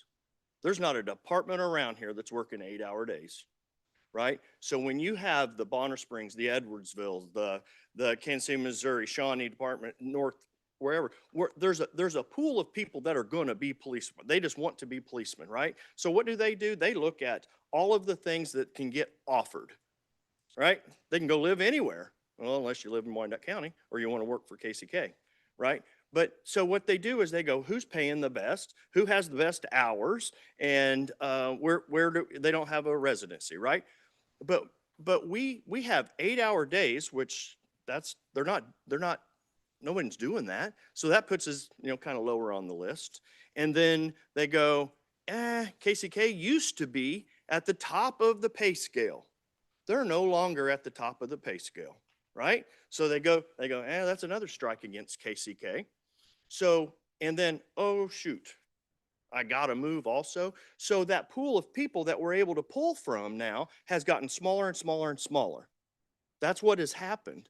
So I think with expanding that, we're able to look at, getting those folks here. I'm not opposed to looking at, how do we, and I think it was Commissioner Howard or somebody, I'm sorry if I'm wrong, but said, let's look at the pay for the police department, right? Let's maybe look at how we bump that up to get them more in line, more attractive to come here and want to work, live, and raise a family here in Wyandotte County. Man, where did I hear that? I sound like Tyrone Garner. Work, live, and want to raise a family. He wore off on me, but that's right. You know what? But he was right. How we want people to come here and work and live and raise their family in Wyandotte County because we care about Wyandotte County. So I want us to be able to figure out ways that we can make this work. And it's interesting that the teachers of the schools are not required to live here, but they're teaching our youth. I think that's pretty interesting. One of the things that that was discussed was loss of taxes. And when we say the loss of taxes, and I've had this conversation with many people, they say, well, you're going to have whatever the number may be, 1, 10, 20, 50, I don't know the number, that's going to move out if residency's lifted. And what I say to that is, and What, and you're gonna lose taxes. How? I don't understand how you would lose taxes, because if I'm not eligible to move out of Wyandotte County because I'm an elected official and we're governed under the state. We can't move out. I wouldn't move out anyway. But anyway, so if I was able to leave, I leave, my house then goes on the market. Who's responsible for paying those taxes until another family moves in and takes over those taxes? I am. We didn't lose any money. Until the point where somebody else moves in, another family, another person takes over, then they start taking on the tax roll. So we didn't lose taxes. We're not losing property taxes. Now, could there be an argument that you say, well, you're not shopping, or that our employees not spending their money in Wyandotte County? The people that aren't spending their money in Wyandotte County today, it's not going to change if you lift residency. They're still going to go to the same stores. They're going to go to those same places where they're going today. That's my opinion on it. I would like, I mean, I think that this experiment with residency has been long overdue to look at some changes. I would, and I'm not on this committee, but maybe we lift it for a period of time, 2 years. See what it does, with the intention that we come back here 24 months later with everybody here that's here now and says, did it work? Has it worked? It was just like when we did the charter ordinance review. We've looked at it to start going over it. What has worked? What hasn't worked? I think we should look at it and say, because right now we're saying residency hasn't worked. But what if we did this and we come back in 2 years and say, evaluate it? I don't know. Just a thought. Thank you. Thank you, Commissioner. Are there any other commissioners? Commissioner Pacheco. Chair, Pacheco, District 5. Thank you, Chair. Pacheco, District 5. Number one, I would like to thank everybody for being here, for sharing different points of view. The one thing I can say that makes our county great is that we are full of all kinds of different people from different places, different backgrounds, and different experiences that lead to the things that are important to us and how we look at them. So I would like to direct some questioning to Mrs. Ramirez. Do you think that problems with hiring, in particularly public safety, police and fire, if most of those issues that we're seeing locally, is that also a national trend? And if you have an opinion as to why that's a national trend, based on your experience in human resources, if you could please expand on that. Renee Ramirez, Director of Human Resources. Basically, police officers is just not a problem here in Wyandotte County. Nationally, on the national stage, it is a problem everywhere. There was a shift in what the job used to look like versus what the job looks like now. And so nationally, I mean, it's all over the news. It's a different, people perceive it as a different job. It doesn't look the same, so tendencies are that applicants back from actually applying because they don't want to be in that profession. And I think Commissioner Stites said it best. People who want to be police officers really want to be police officers. And there are just other people that they have no interest in wanting to be that. So it is not just in Wyandotte County. It is a national trend that we see. And it's something that we have seen not just now, it's something we've seen over the years as well. We don't need to go to a specific slide necessarily, but there was there was something, at least in your presentation initially, about the idea that we kind of asked all these neighboring communities for some input. And I recall not really hearing that there was a whole lot of back end data on okay, hey, what happened with residency? When we did, I mean, whatever which way this committee decides to go for today, and if it comes to the full commission, I mean, I think one thing that you'd absolutely have to look at is some back end data, right? I mean, it's kind of irresponsible, I think, for anybody to consider doing any sort of a policy change, whether it's residency or anything otherwise, and not have some outcomes that we look at. In our exit interviews already, people who maybe we've already, we brought on, they've gone through the academy, things like that, and then they end up saying, nope, I don't want to work here. Do we have exit data on our own about like what are their main reasons for not staying here and working here? Shakiva Christian, Human Resources. We do have exit data, but like I said, primarily the reason is other positions. Now, whether people looked for other positions because of the residency is not captured. And there's probably that phenomena, there's a chance that phenomena is going on. But a lot of people, if they decide to leave employment, often secure other employment. So our largest portion of those that leave the organization just said higher pay often. Anything? Renee Ramirez, Director of Human Resources. I will tell you also that, and particularly in the police department, a lot of times we do see resignations. Again, the 18-month probationary period. You're in the academy for 26 weeks, and then you go into the FTO phase. Our police academy is an extension of KLETC,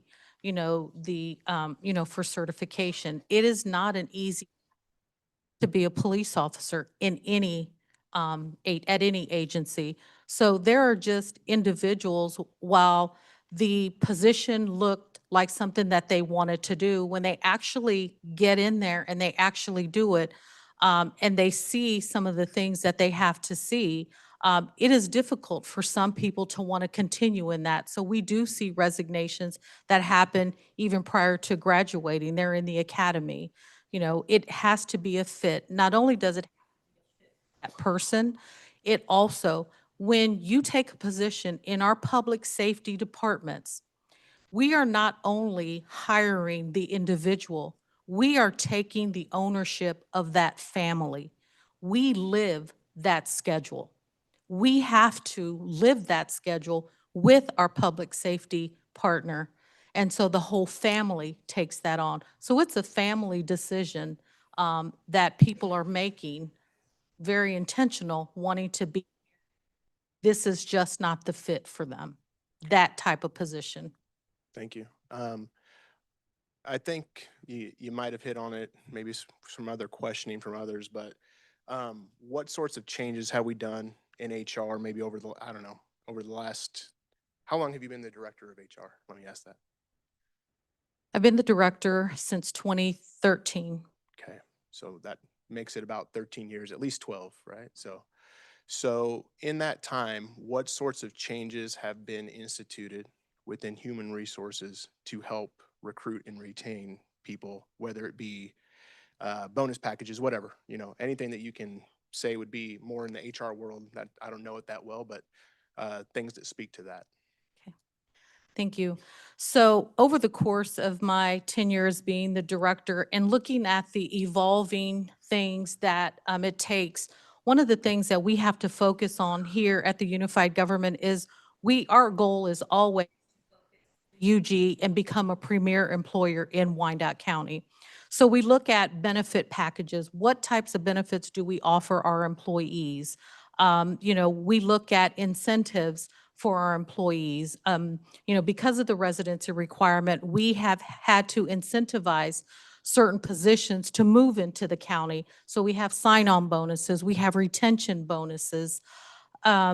We have, again, we go down all the way to the middle school. We participate in anything and everything that we can participate in to share the knowledge. It's knowledge sharing about the opportunities that we have here at the Unified Government. This is a place where we can have attorneys, we have nurses, we have police, we have every type of classification, over 300. And so our goal is to make sure that the community, that we're bridging the gap and letting them know what they actually have here in Wyandotte to work here in Wyandotte County for us. Again, in 1997, when we consolidated, Originally, the city of Kansas City, Kansas, we could only live in Kansas City, Kansas. When we consolidated, we opened that up. Again, the studies are saying it's not the location. I think what's very important is that we have to value our employees. We have to show them how much they mean and what their worth is to us. So when you do that, we become a premier employer along with packaged benefits, vacation time, retirement plans, those types of things. Yeah. This, I might get back to you. This might be a question then for legal. When we talk about incentives, things like that. So, Commissioner, yes. can you bring your Oh, microphone excuse me. closer? Yeah, Thank you. feel like I'm at Mike Night, man. So, question for legal. Do we have legal local authority to, some ideas that people have brought to me, and I'm not saying I'm for or against them, but just, when I think about this, I say, that's a pretty good idea is, do we have legal local authority to be able to incentivize folks who would stay in Wyandotte County versus folks who would choose, if it were lifted, of course, if it were lifted, folks who choose to not live in Wyandotte County? Like, can you offer some sort of an incentive package to that person and not this person? Is that legal? Commissioner, this is Z Bishop with the Unified Government Legal Department. That's a good question. I would say we would need to do some more robust research on the matter. However, as a matter of first impression and a matter of equity, I think that we could potentially run into some complaints between employees who are similarly situated otherwise, but are treated differently simply on the basis of residency. I think that that could potentially get us into trouble. But again, I would want to do more robust research, and it would probably also depend on the type of incentive. But And then now ping ponging back to Mrs. Ramirez. So then I guess a follow up in the same vein is then how did we get to the point, and this is just from my understanding, how did we get to the point to where, like you were saying, I believe Sheriff's Department has 24 months, is that correct? Was that number correct? Okay. Versus you said Fire Department, at least, I can't remember if you said Police Department as well, only has the 12 months. And how did we get to that point? Because I don't know if it's just different jurisdiction because it's a county thing versus a city or whatever, but it seems like you've got kind of the Swiss cheese that you were talking about. You're kind of treating things a little bit differently. So I wonder how we got to that point before I ask a follow-up. So the way we got to that is policy in the Human Resources Guide. If there are positions that are hard to recruit and we're struggling to get candidates to actually apply for the position, the county administrator can then give us the authority to extend the residency from 12 months to 24 months. And when we do take information to the county administrator like that, it's HR along with the partnering department, let's say police department or the sheriff. Data gets shown to the administrator to show the struggles that we are having with candidates coming and applying for us. And I think there's another factor along with that. Even if we get candidates to come and apply for our positions, they still have to show up to take the required test in order to become one of those professions. A good example today, we had an upwards of 80-something candidates that applied to Kansas City, Kansas Fire Department. My entire team today was out at Sporting and at Fire Station 6 administering the test. Today, more than half of those individuals didn't even show up for the test, even though they applied for the position. Very good. This might be difficult for you to answer. I didn't see it in the presentation. I haven't seen it otherwise. Do we have an idea of how many people within our unified government employees, and specifically maybe even within public safety sector of that, that are originally not from Wyandotte County? Do we have any idea of that? Non-born and raised dots. who are from outside of the county originally? I who- think we would have to actually pull some data together to see, look at their original applications and see where they were living at when they applied, and then coming. It's not something I have right now, but it's something that I think we could probably get. Okay, is that something that like if you see applications from certain departments that you ever yourself actually kind of keep a mind's eye note of? Have you seen any trend changes over the last, 10, 12 years, as long as you've been director that, well, it seems like we're getting more people from outside the county than before? I will tell you that we do get candidates that apply for our positions that live outside the county. One notable change in mind is that we're very intentional about the titles of our positions. And under our Environmental Services Division, one of the things that we notice is that our frontline people, we used to call them like sewer maintenance workers and working with the director, he proposed to change the title of that name to see if that would help with getting more candidates. So we do try lots of things, but we do get candidates that apply for us outside and live outside of the county. And when it comes to the interview process, we do ask all of our departments to ask the question, would you be willing to move into Wyandotte County and relocate within 12 months from your date of hire if you're selected? Many candidates will say yes. Some candidates won't even take the interview once they do know truly asking about the residency. We've had candidates tell us, do you guys really follow that policy? And then kind of goes back to a little bit the economics of it a little bit here. So how many, what, I'm trying to understand, I guess I want to phrase it correctly, but help me understand my own question is what I'm asking you, I guess. You talked about how many positions are, I forgot the words that you used, but this is how many positions we have and this is how many we're budgeted for, like that kind of that delta there between the two. So then what I'm just trying to understand from a budgetary standpoint is say residency gets lifted and we do get more people. What does that do budgetary wise? Like, do we have that capability to fund that extra amount of people? Or is that something that maybe that's something that's, someone else at another time can help me better understand, but I think you might have a grasp on it potentially.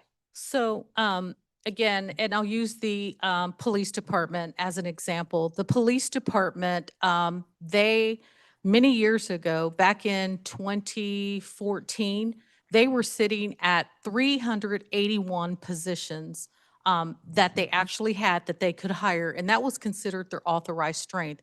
But because of budgetary limitations, the chiefs that in order to, to stay within budgets. And I think this is an opportunity when we go through the budget process that we can talk with those directors and really ask, what do we need to do to make the workforce be what it needs to be? That's where you come into workforce planning. You have to assess your needs. You have to see what the limitations are budgetary wise and see what we can do. You may have some areas to get other things in different areas. I think that's where priority-based budgeting comes in because you're setting your priorities. You are setting the priorities. You're saying what is important and what basically is a mandate by the federal government. What is something that we need to do because based on our policies, and what's something that we would like to do. So in the budget process, I would encourage us to really dive into priority-based budgeting so and identify what those needs are. Because the reality is that that 381 that's sitting there, we could look for alternatives for funding. Is it grant funds that can supplement? We have SAFER grants that supplement positions within the fire department, so we're able to hire more people in the fire department, and they're funded through grants. So there's different opportunities that we have explored. But again, that is something that we would have to dive into during the budget process. Okay, thank you. I don't want to extend the meeting any longer because I'm crashing it, so. But, you know, I just want to say a statement that really, you know, I want to do, obviously, as a commissioner, what I'd like to work toward is always making sure that the people that the city employs, that the county employs, feel valued, you know, whether or not that's on this particular issue or any other. I think we absolutely have to always continue to work towards that as a commission and as a city.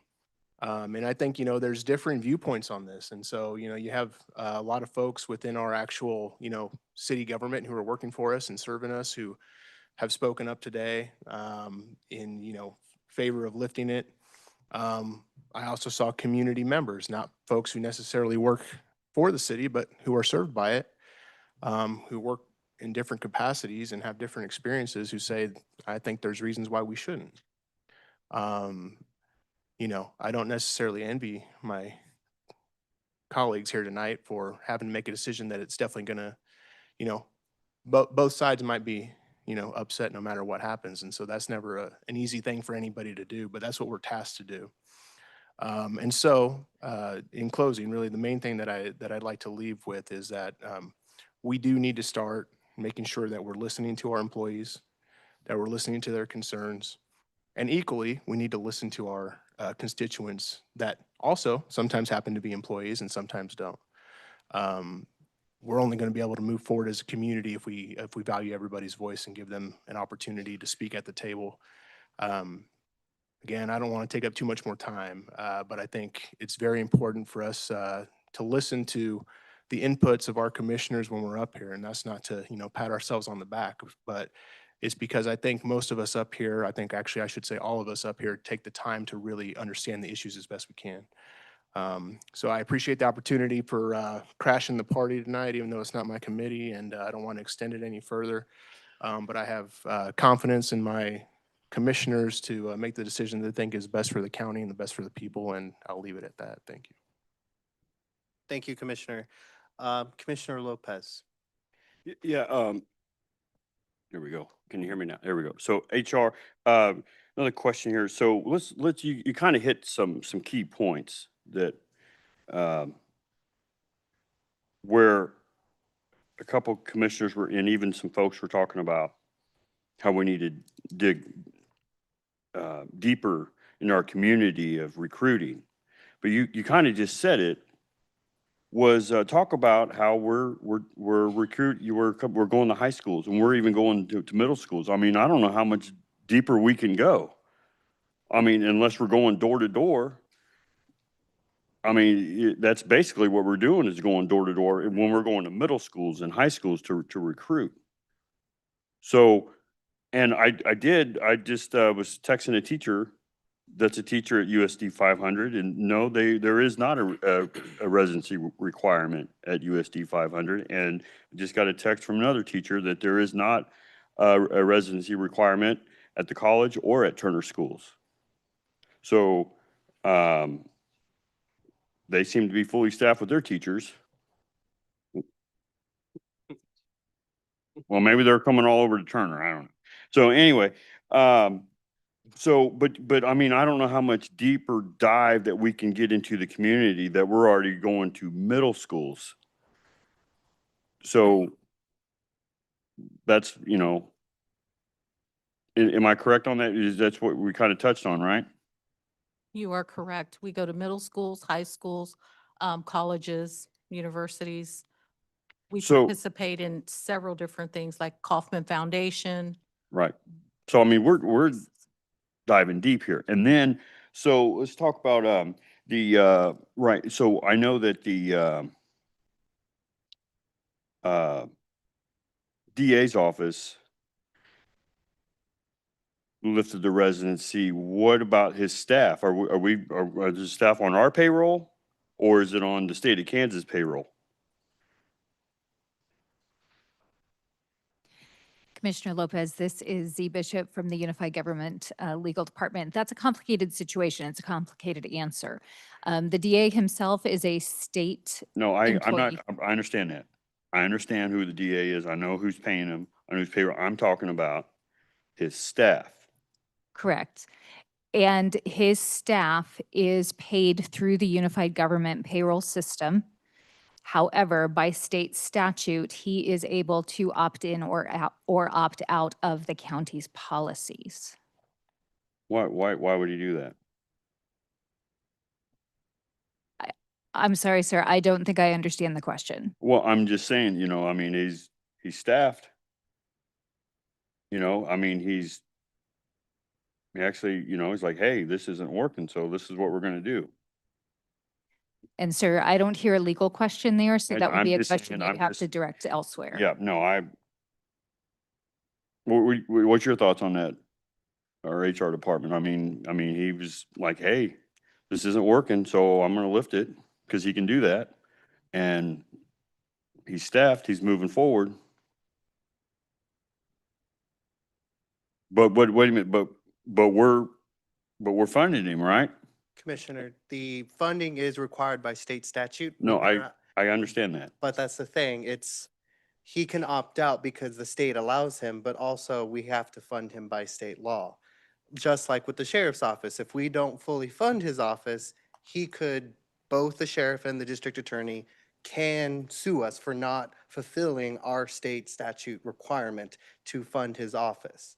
Now, again, this is all by state statute. I understand if it's an issue, but that is an issue that is up to the legislature and the governor. It's nothing we can fix here tonight. No, that's, yep, I understand. I just wanted that, basically, I wanted you to say that for me. Thank you. Thank you, Commissioner. Now, our fearless leader, Mayor Watson.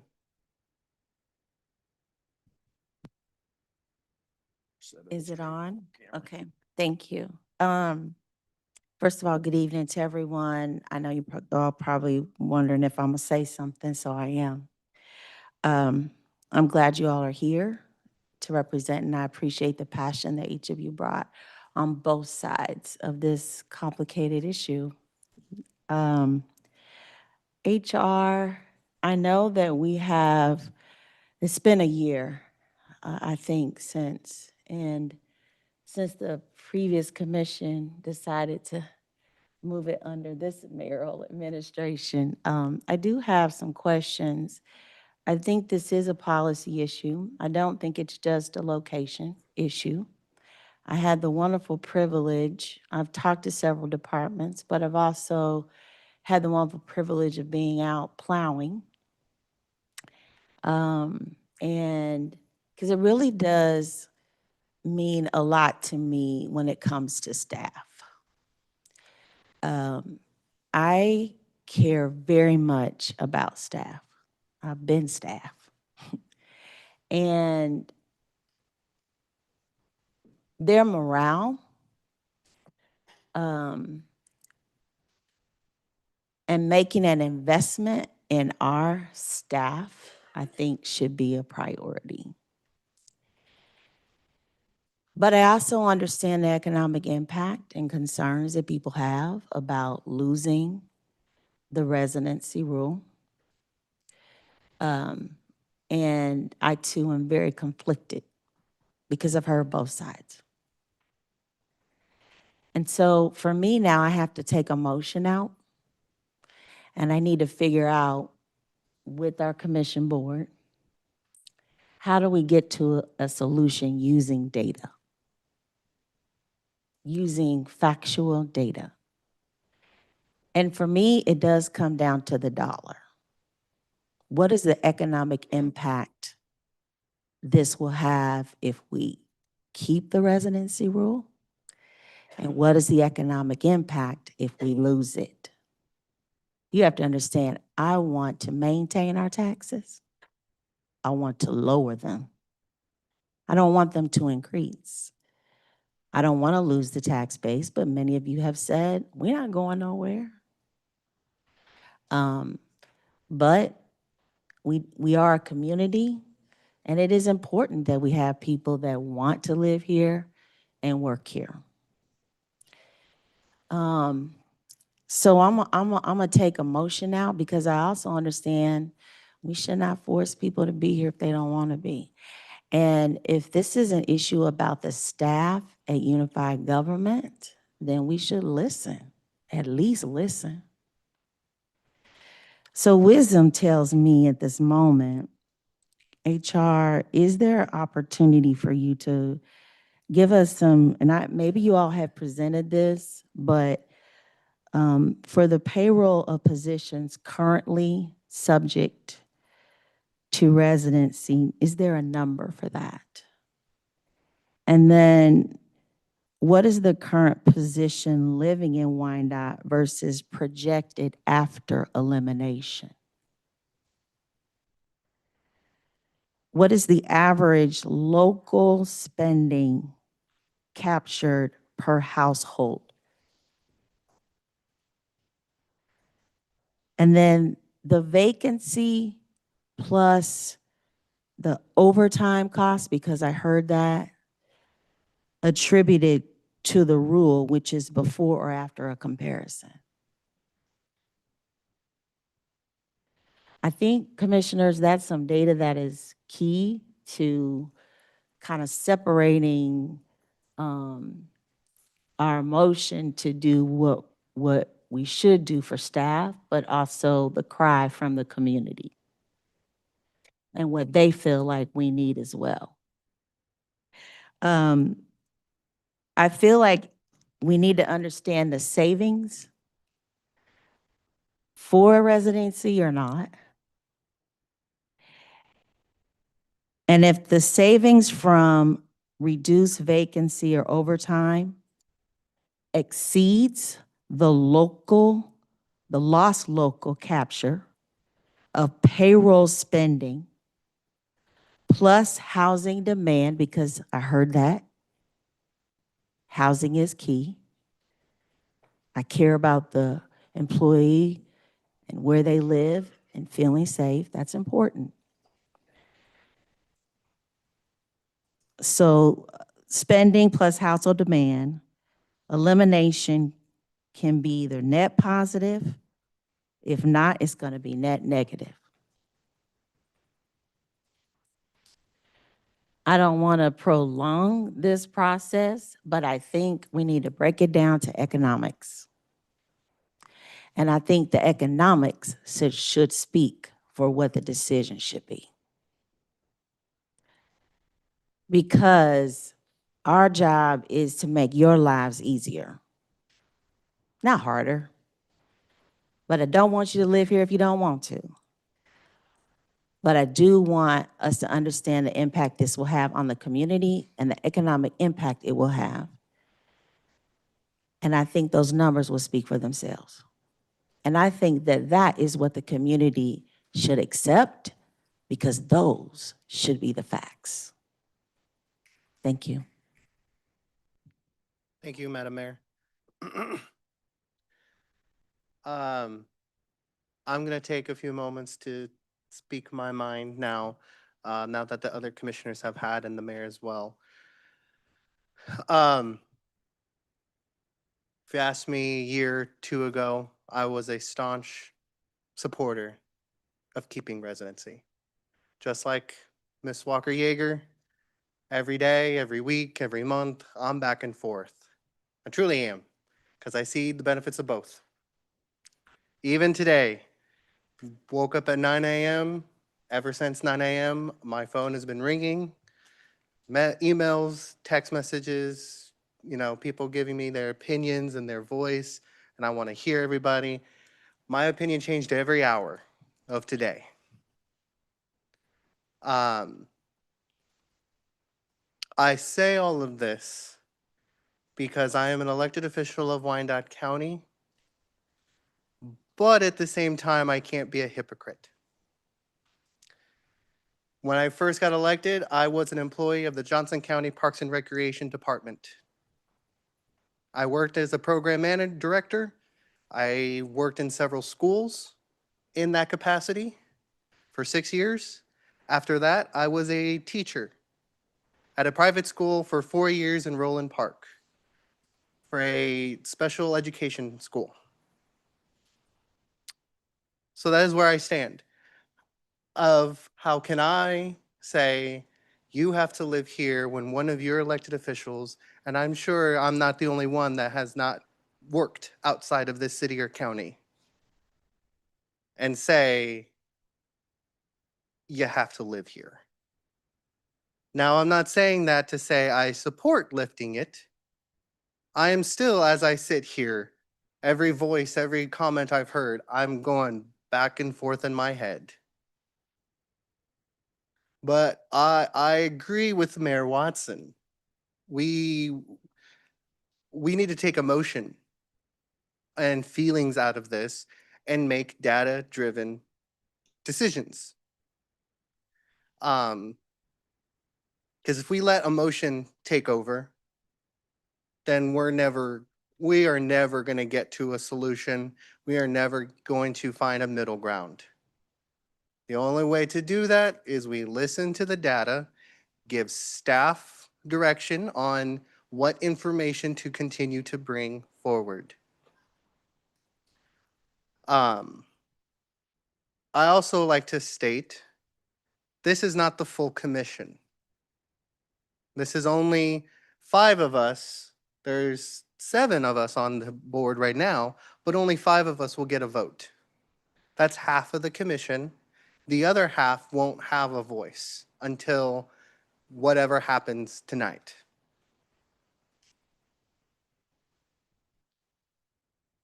But I just wanted to let it know it's hard for me.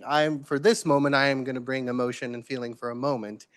It is hard for me knowing I worked for another local government over in Johnson County and as a teacher in another private school district outside of Wyandotte County while being a elected official. And my just most recent job that I left so that I can do more work here was the YMCA. And I worked out in the Blue Valley School District. Now, we commissioners, just like everybody else, they have to work. Lord knows this job doesn't pay us enough to live. But again, how can I sit here and continue to work outside my community just because I didn't live in Johnson County or Roland Park? Did not say I didn't love and care for my students every single day. I still cared for them. They all lived, especially in the private school that I worked in. They came from all over the region. Some would travel an hour and a half every day to come to our school just because of the services we provided. So it's very hard for me to make that leap of saying fully support this. Again, I'm not saying I do or I don't. I am still, as I speak, going back and forth. But I think, we have had, most commissioners who have returned know our past 4 years have been tough, have been rough. We've had a lot of gatekeeping happen throughout our legislative process the last 4 years. I'm not going to be a product of that.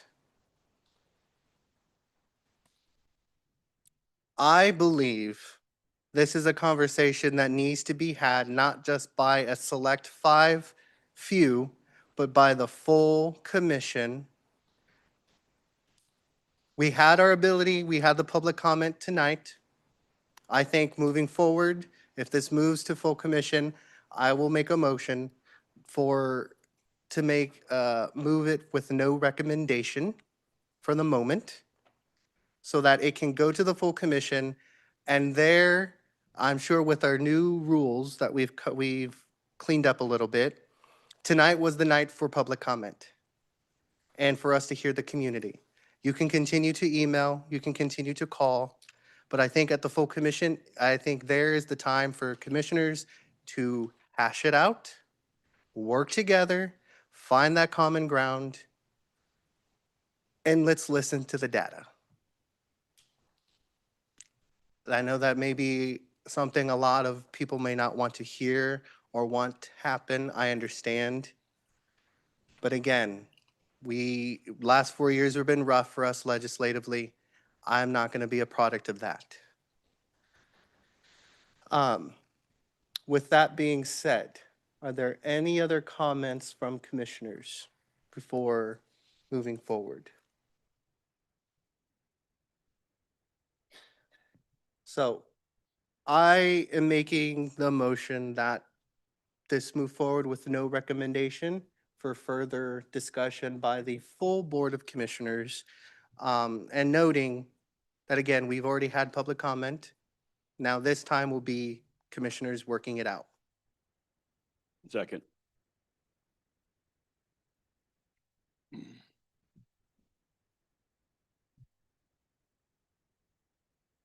Sorry, my mic's Counsel? not working. Thank you. Commissioner, I do just want to clarify, is there a request for data, for specific data? I know that the mayor had a list, but is there a request in the motion for specific data that the commission would like to see staff bring forward to that next, to the meeting? I think the questions that the mayor had, have that data be brought forward. And just to clarify, does that need to be reiterated? Yes, we will need to get clarification on the request, and we can do that at a later time for that clarification. And question to our. I can email that to you. Thank you, Mayor. And a question to our staff. This item, if it passes with no recommendation to go to the full commission, will be on the February 19th meeting. Is that enough time for staff to gather data?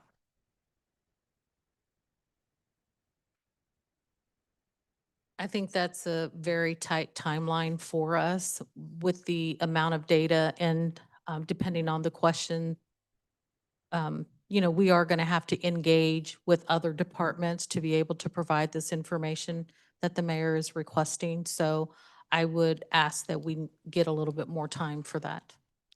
Okay. So with that being said, Can I ask a question? yes, Mayor. How much time? February 19th, that's 2 weeks from now? Can you work with the finance department?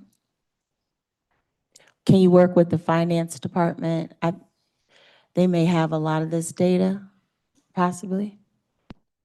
We can work with the finance department to engage them in this as well. We can do the best that we can to make the February 19th deadline, but I think my concern is that you have to have the information to the clerk's office even before then, before it could even be placed on the agenda. So that's my concern. So there were, because I really don't want to extend this out. I really want them to get to the vote and for full commission. So why don't you, based on some of those questions, well, let me ask this. Is the full commission, of the four, is there any one or two that we can select out of it that you would want to see? Is it important for you to have the data on all of it? Or I just threw something out there to give you guys more to think about in terms of how this impacts budget, how it impacts expenditures, costs, the economic impact. We can pick just two of those items so that they can, but I really want us to still be able to get to putting this to end. And we'll, Again, Mayor Renee Ramirez, Director of Human Resources, we would be more than happy to work with those other departments. But I think budget and finance would have to speak to the finances on Okay. that. And so it's going to be, within their constraints, if they're going to be able to get that. And then I will defer to our clerk, because if it's a February 19th date, I believe there are deadlines that we have to meet in order to. And I think that's where the concern comes in on my part. And Monica, if you can answer those deadlines for us, please. So, Monica Sparks, UG Clerk, based on our new code of procedures, the February 19th agenda will be published on February 13th. So that commissioners have time to review the documentation, which means that we would need the information entered by February 6th, and agenda review would be on February 12th.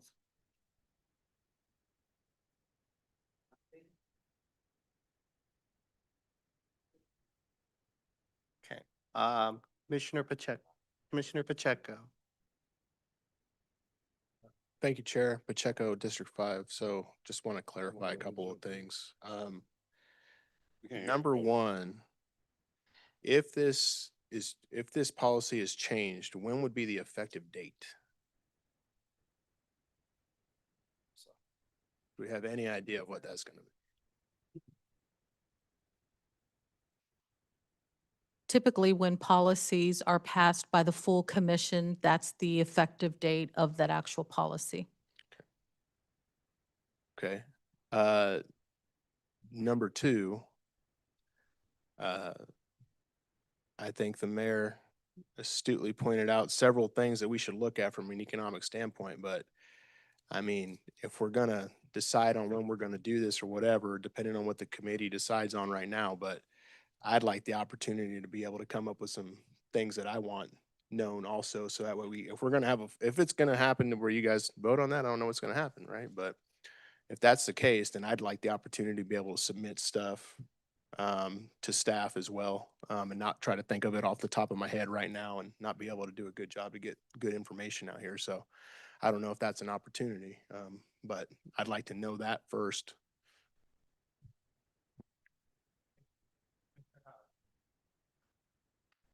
Our District 1. But I think it's important, Madam Mayor, all of the questions that you have, I think it's important that we get the answers to those and that we take our time, right? Because this is an important decision and we don't just want to rush it, right? It's not just about us, right? It's about our staff, our community that's here. And so for us, we want to be very methodical and be very mindful of you all's time as well, because I know that that request will stretch you. I know you're not going to say it, but I know it, right? And so there's other things that you all have to do. So let's not rush it. Let's make sure that we get those questions answered and we get a legit answer to it and not just any data, because any data doesn't work for us, right? And so let's make sure we get the facts. Let's make sure we get the real data so we can make an informed decision. If we have to rush it, that means we're doing our staff and our community a disservice. So with Commissioner Pacheco's comments of, he may have some questions of data, other commissioners might. I would say please submit them to our Director Ramirez, and Deputy Director Christiansen,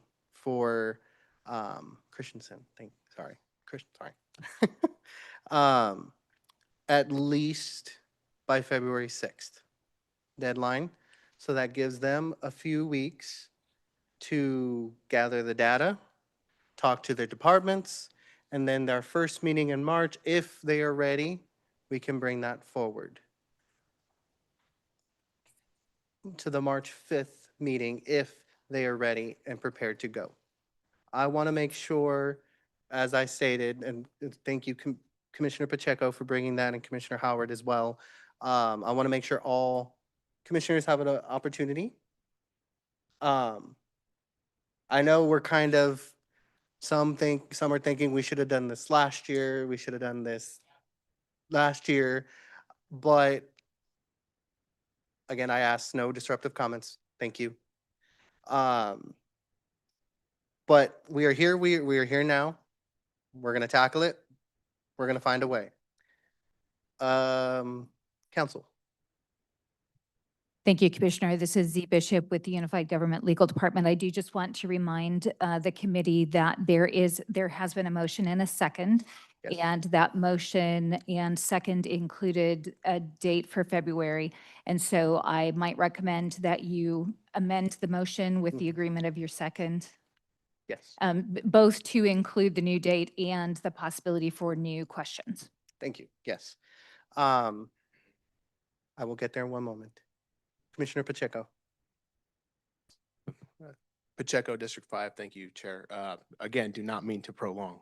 But I just want to make one point very clear from a personal standpoint that for me, this is not to try to extend this artificially for any other reason other than to truly understand the impacts that are going to affect the county for years to come. And really, the way that this was presented previously before I was elected and before this commission was what it is today, some of that, a lot of the data that I think rightfully so we need to have just wasn't available. And I don't think it's responsible for us to make any decision about anything without the proper fact finding. And so for me, this is absolutely not to stall people's time. This is to get real data that we can make actual decisions based off of. So thank you. That will be my last comment. I thank you. Thank you, Commissioner. So I will revise my motion that this move forward without recommendation to the March 5th full commission meeting with the add-on that commissioners may gather questions and provide those questions to our HR department with a deadline of February 6th so that they have time to gather. I ask that the second agree. Yeah, I amend my second too and read what you just said. That's long. Should have wrote it down. Thank you, Commissioner Lopez. Thank you. Yep, copy that. All right. Not seeing any further discussion. There's a motion and a second. Roll call. Roll call. Lopez, Aye. Hill, Howard, Ah. Hump, Aye. Ramirez. Aye. The vote is 5-0. The motion carries.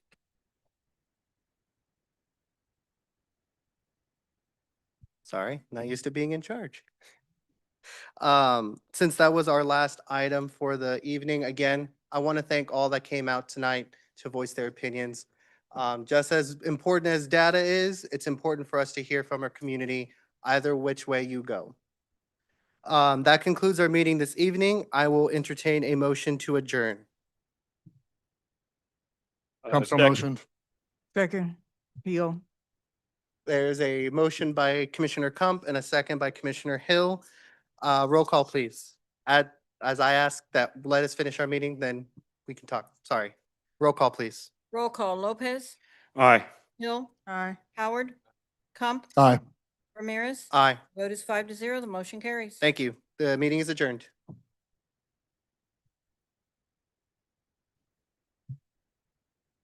I know, I heard you.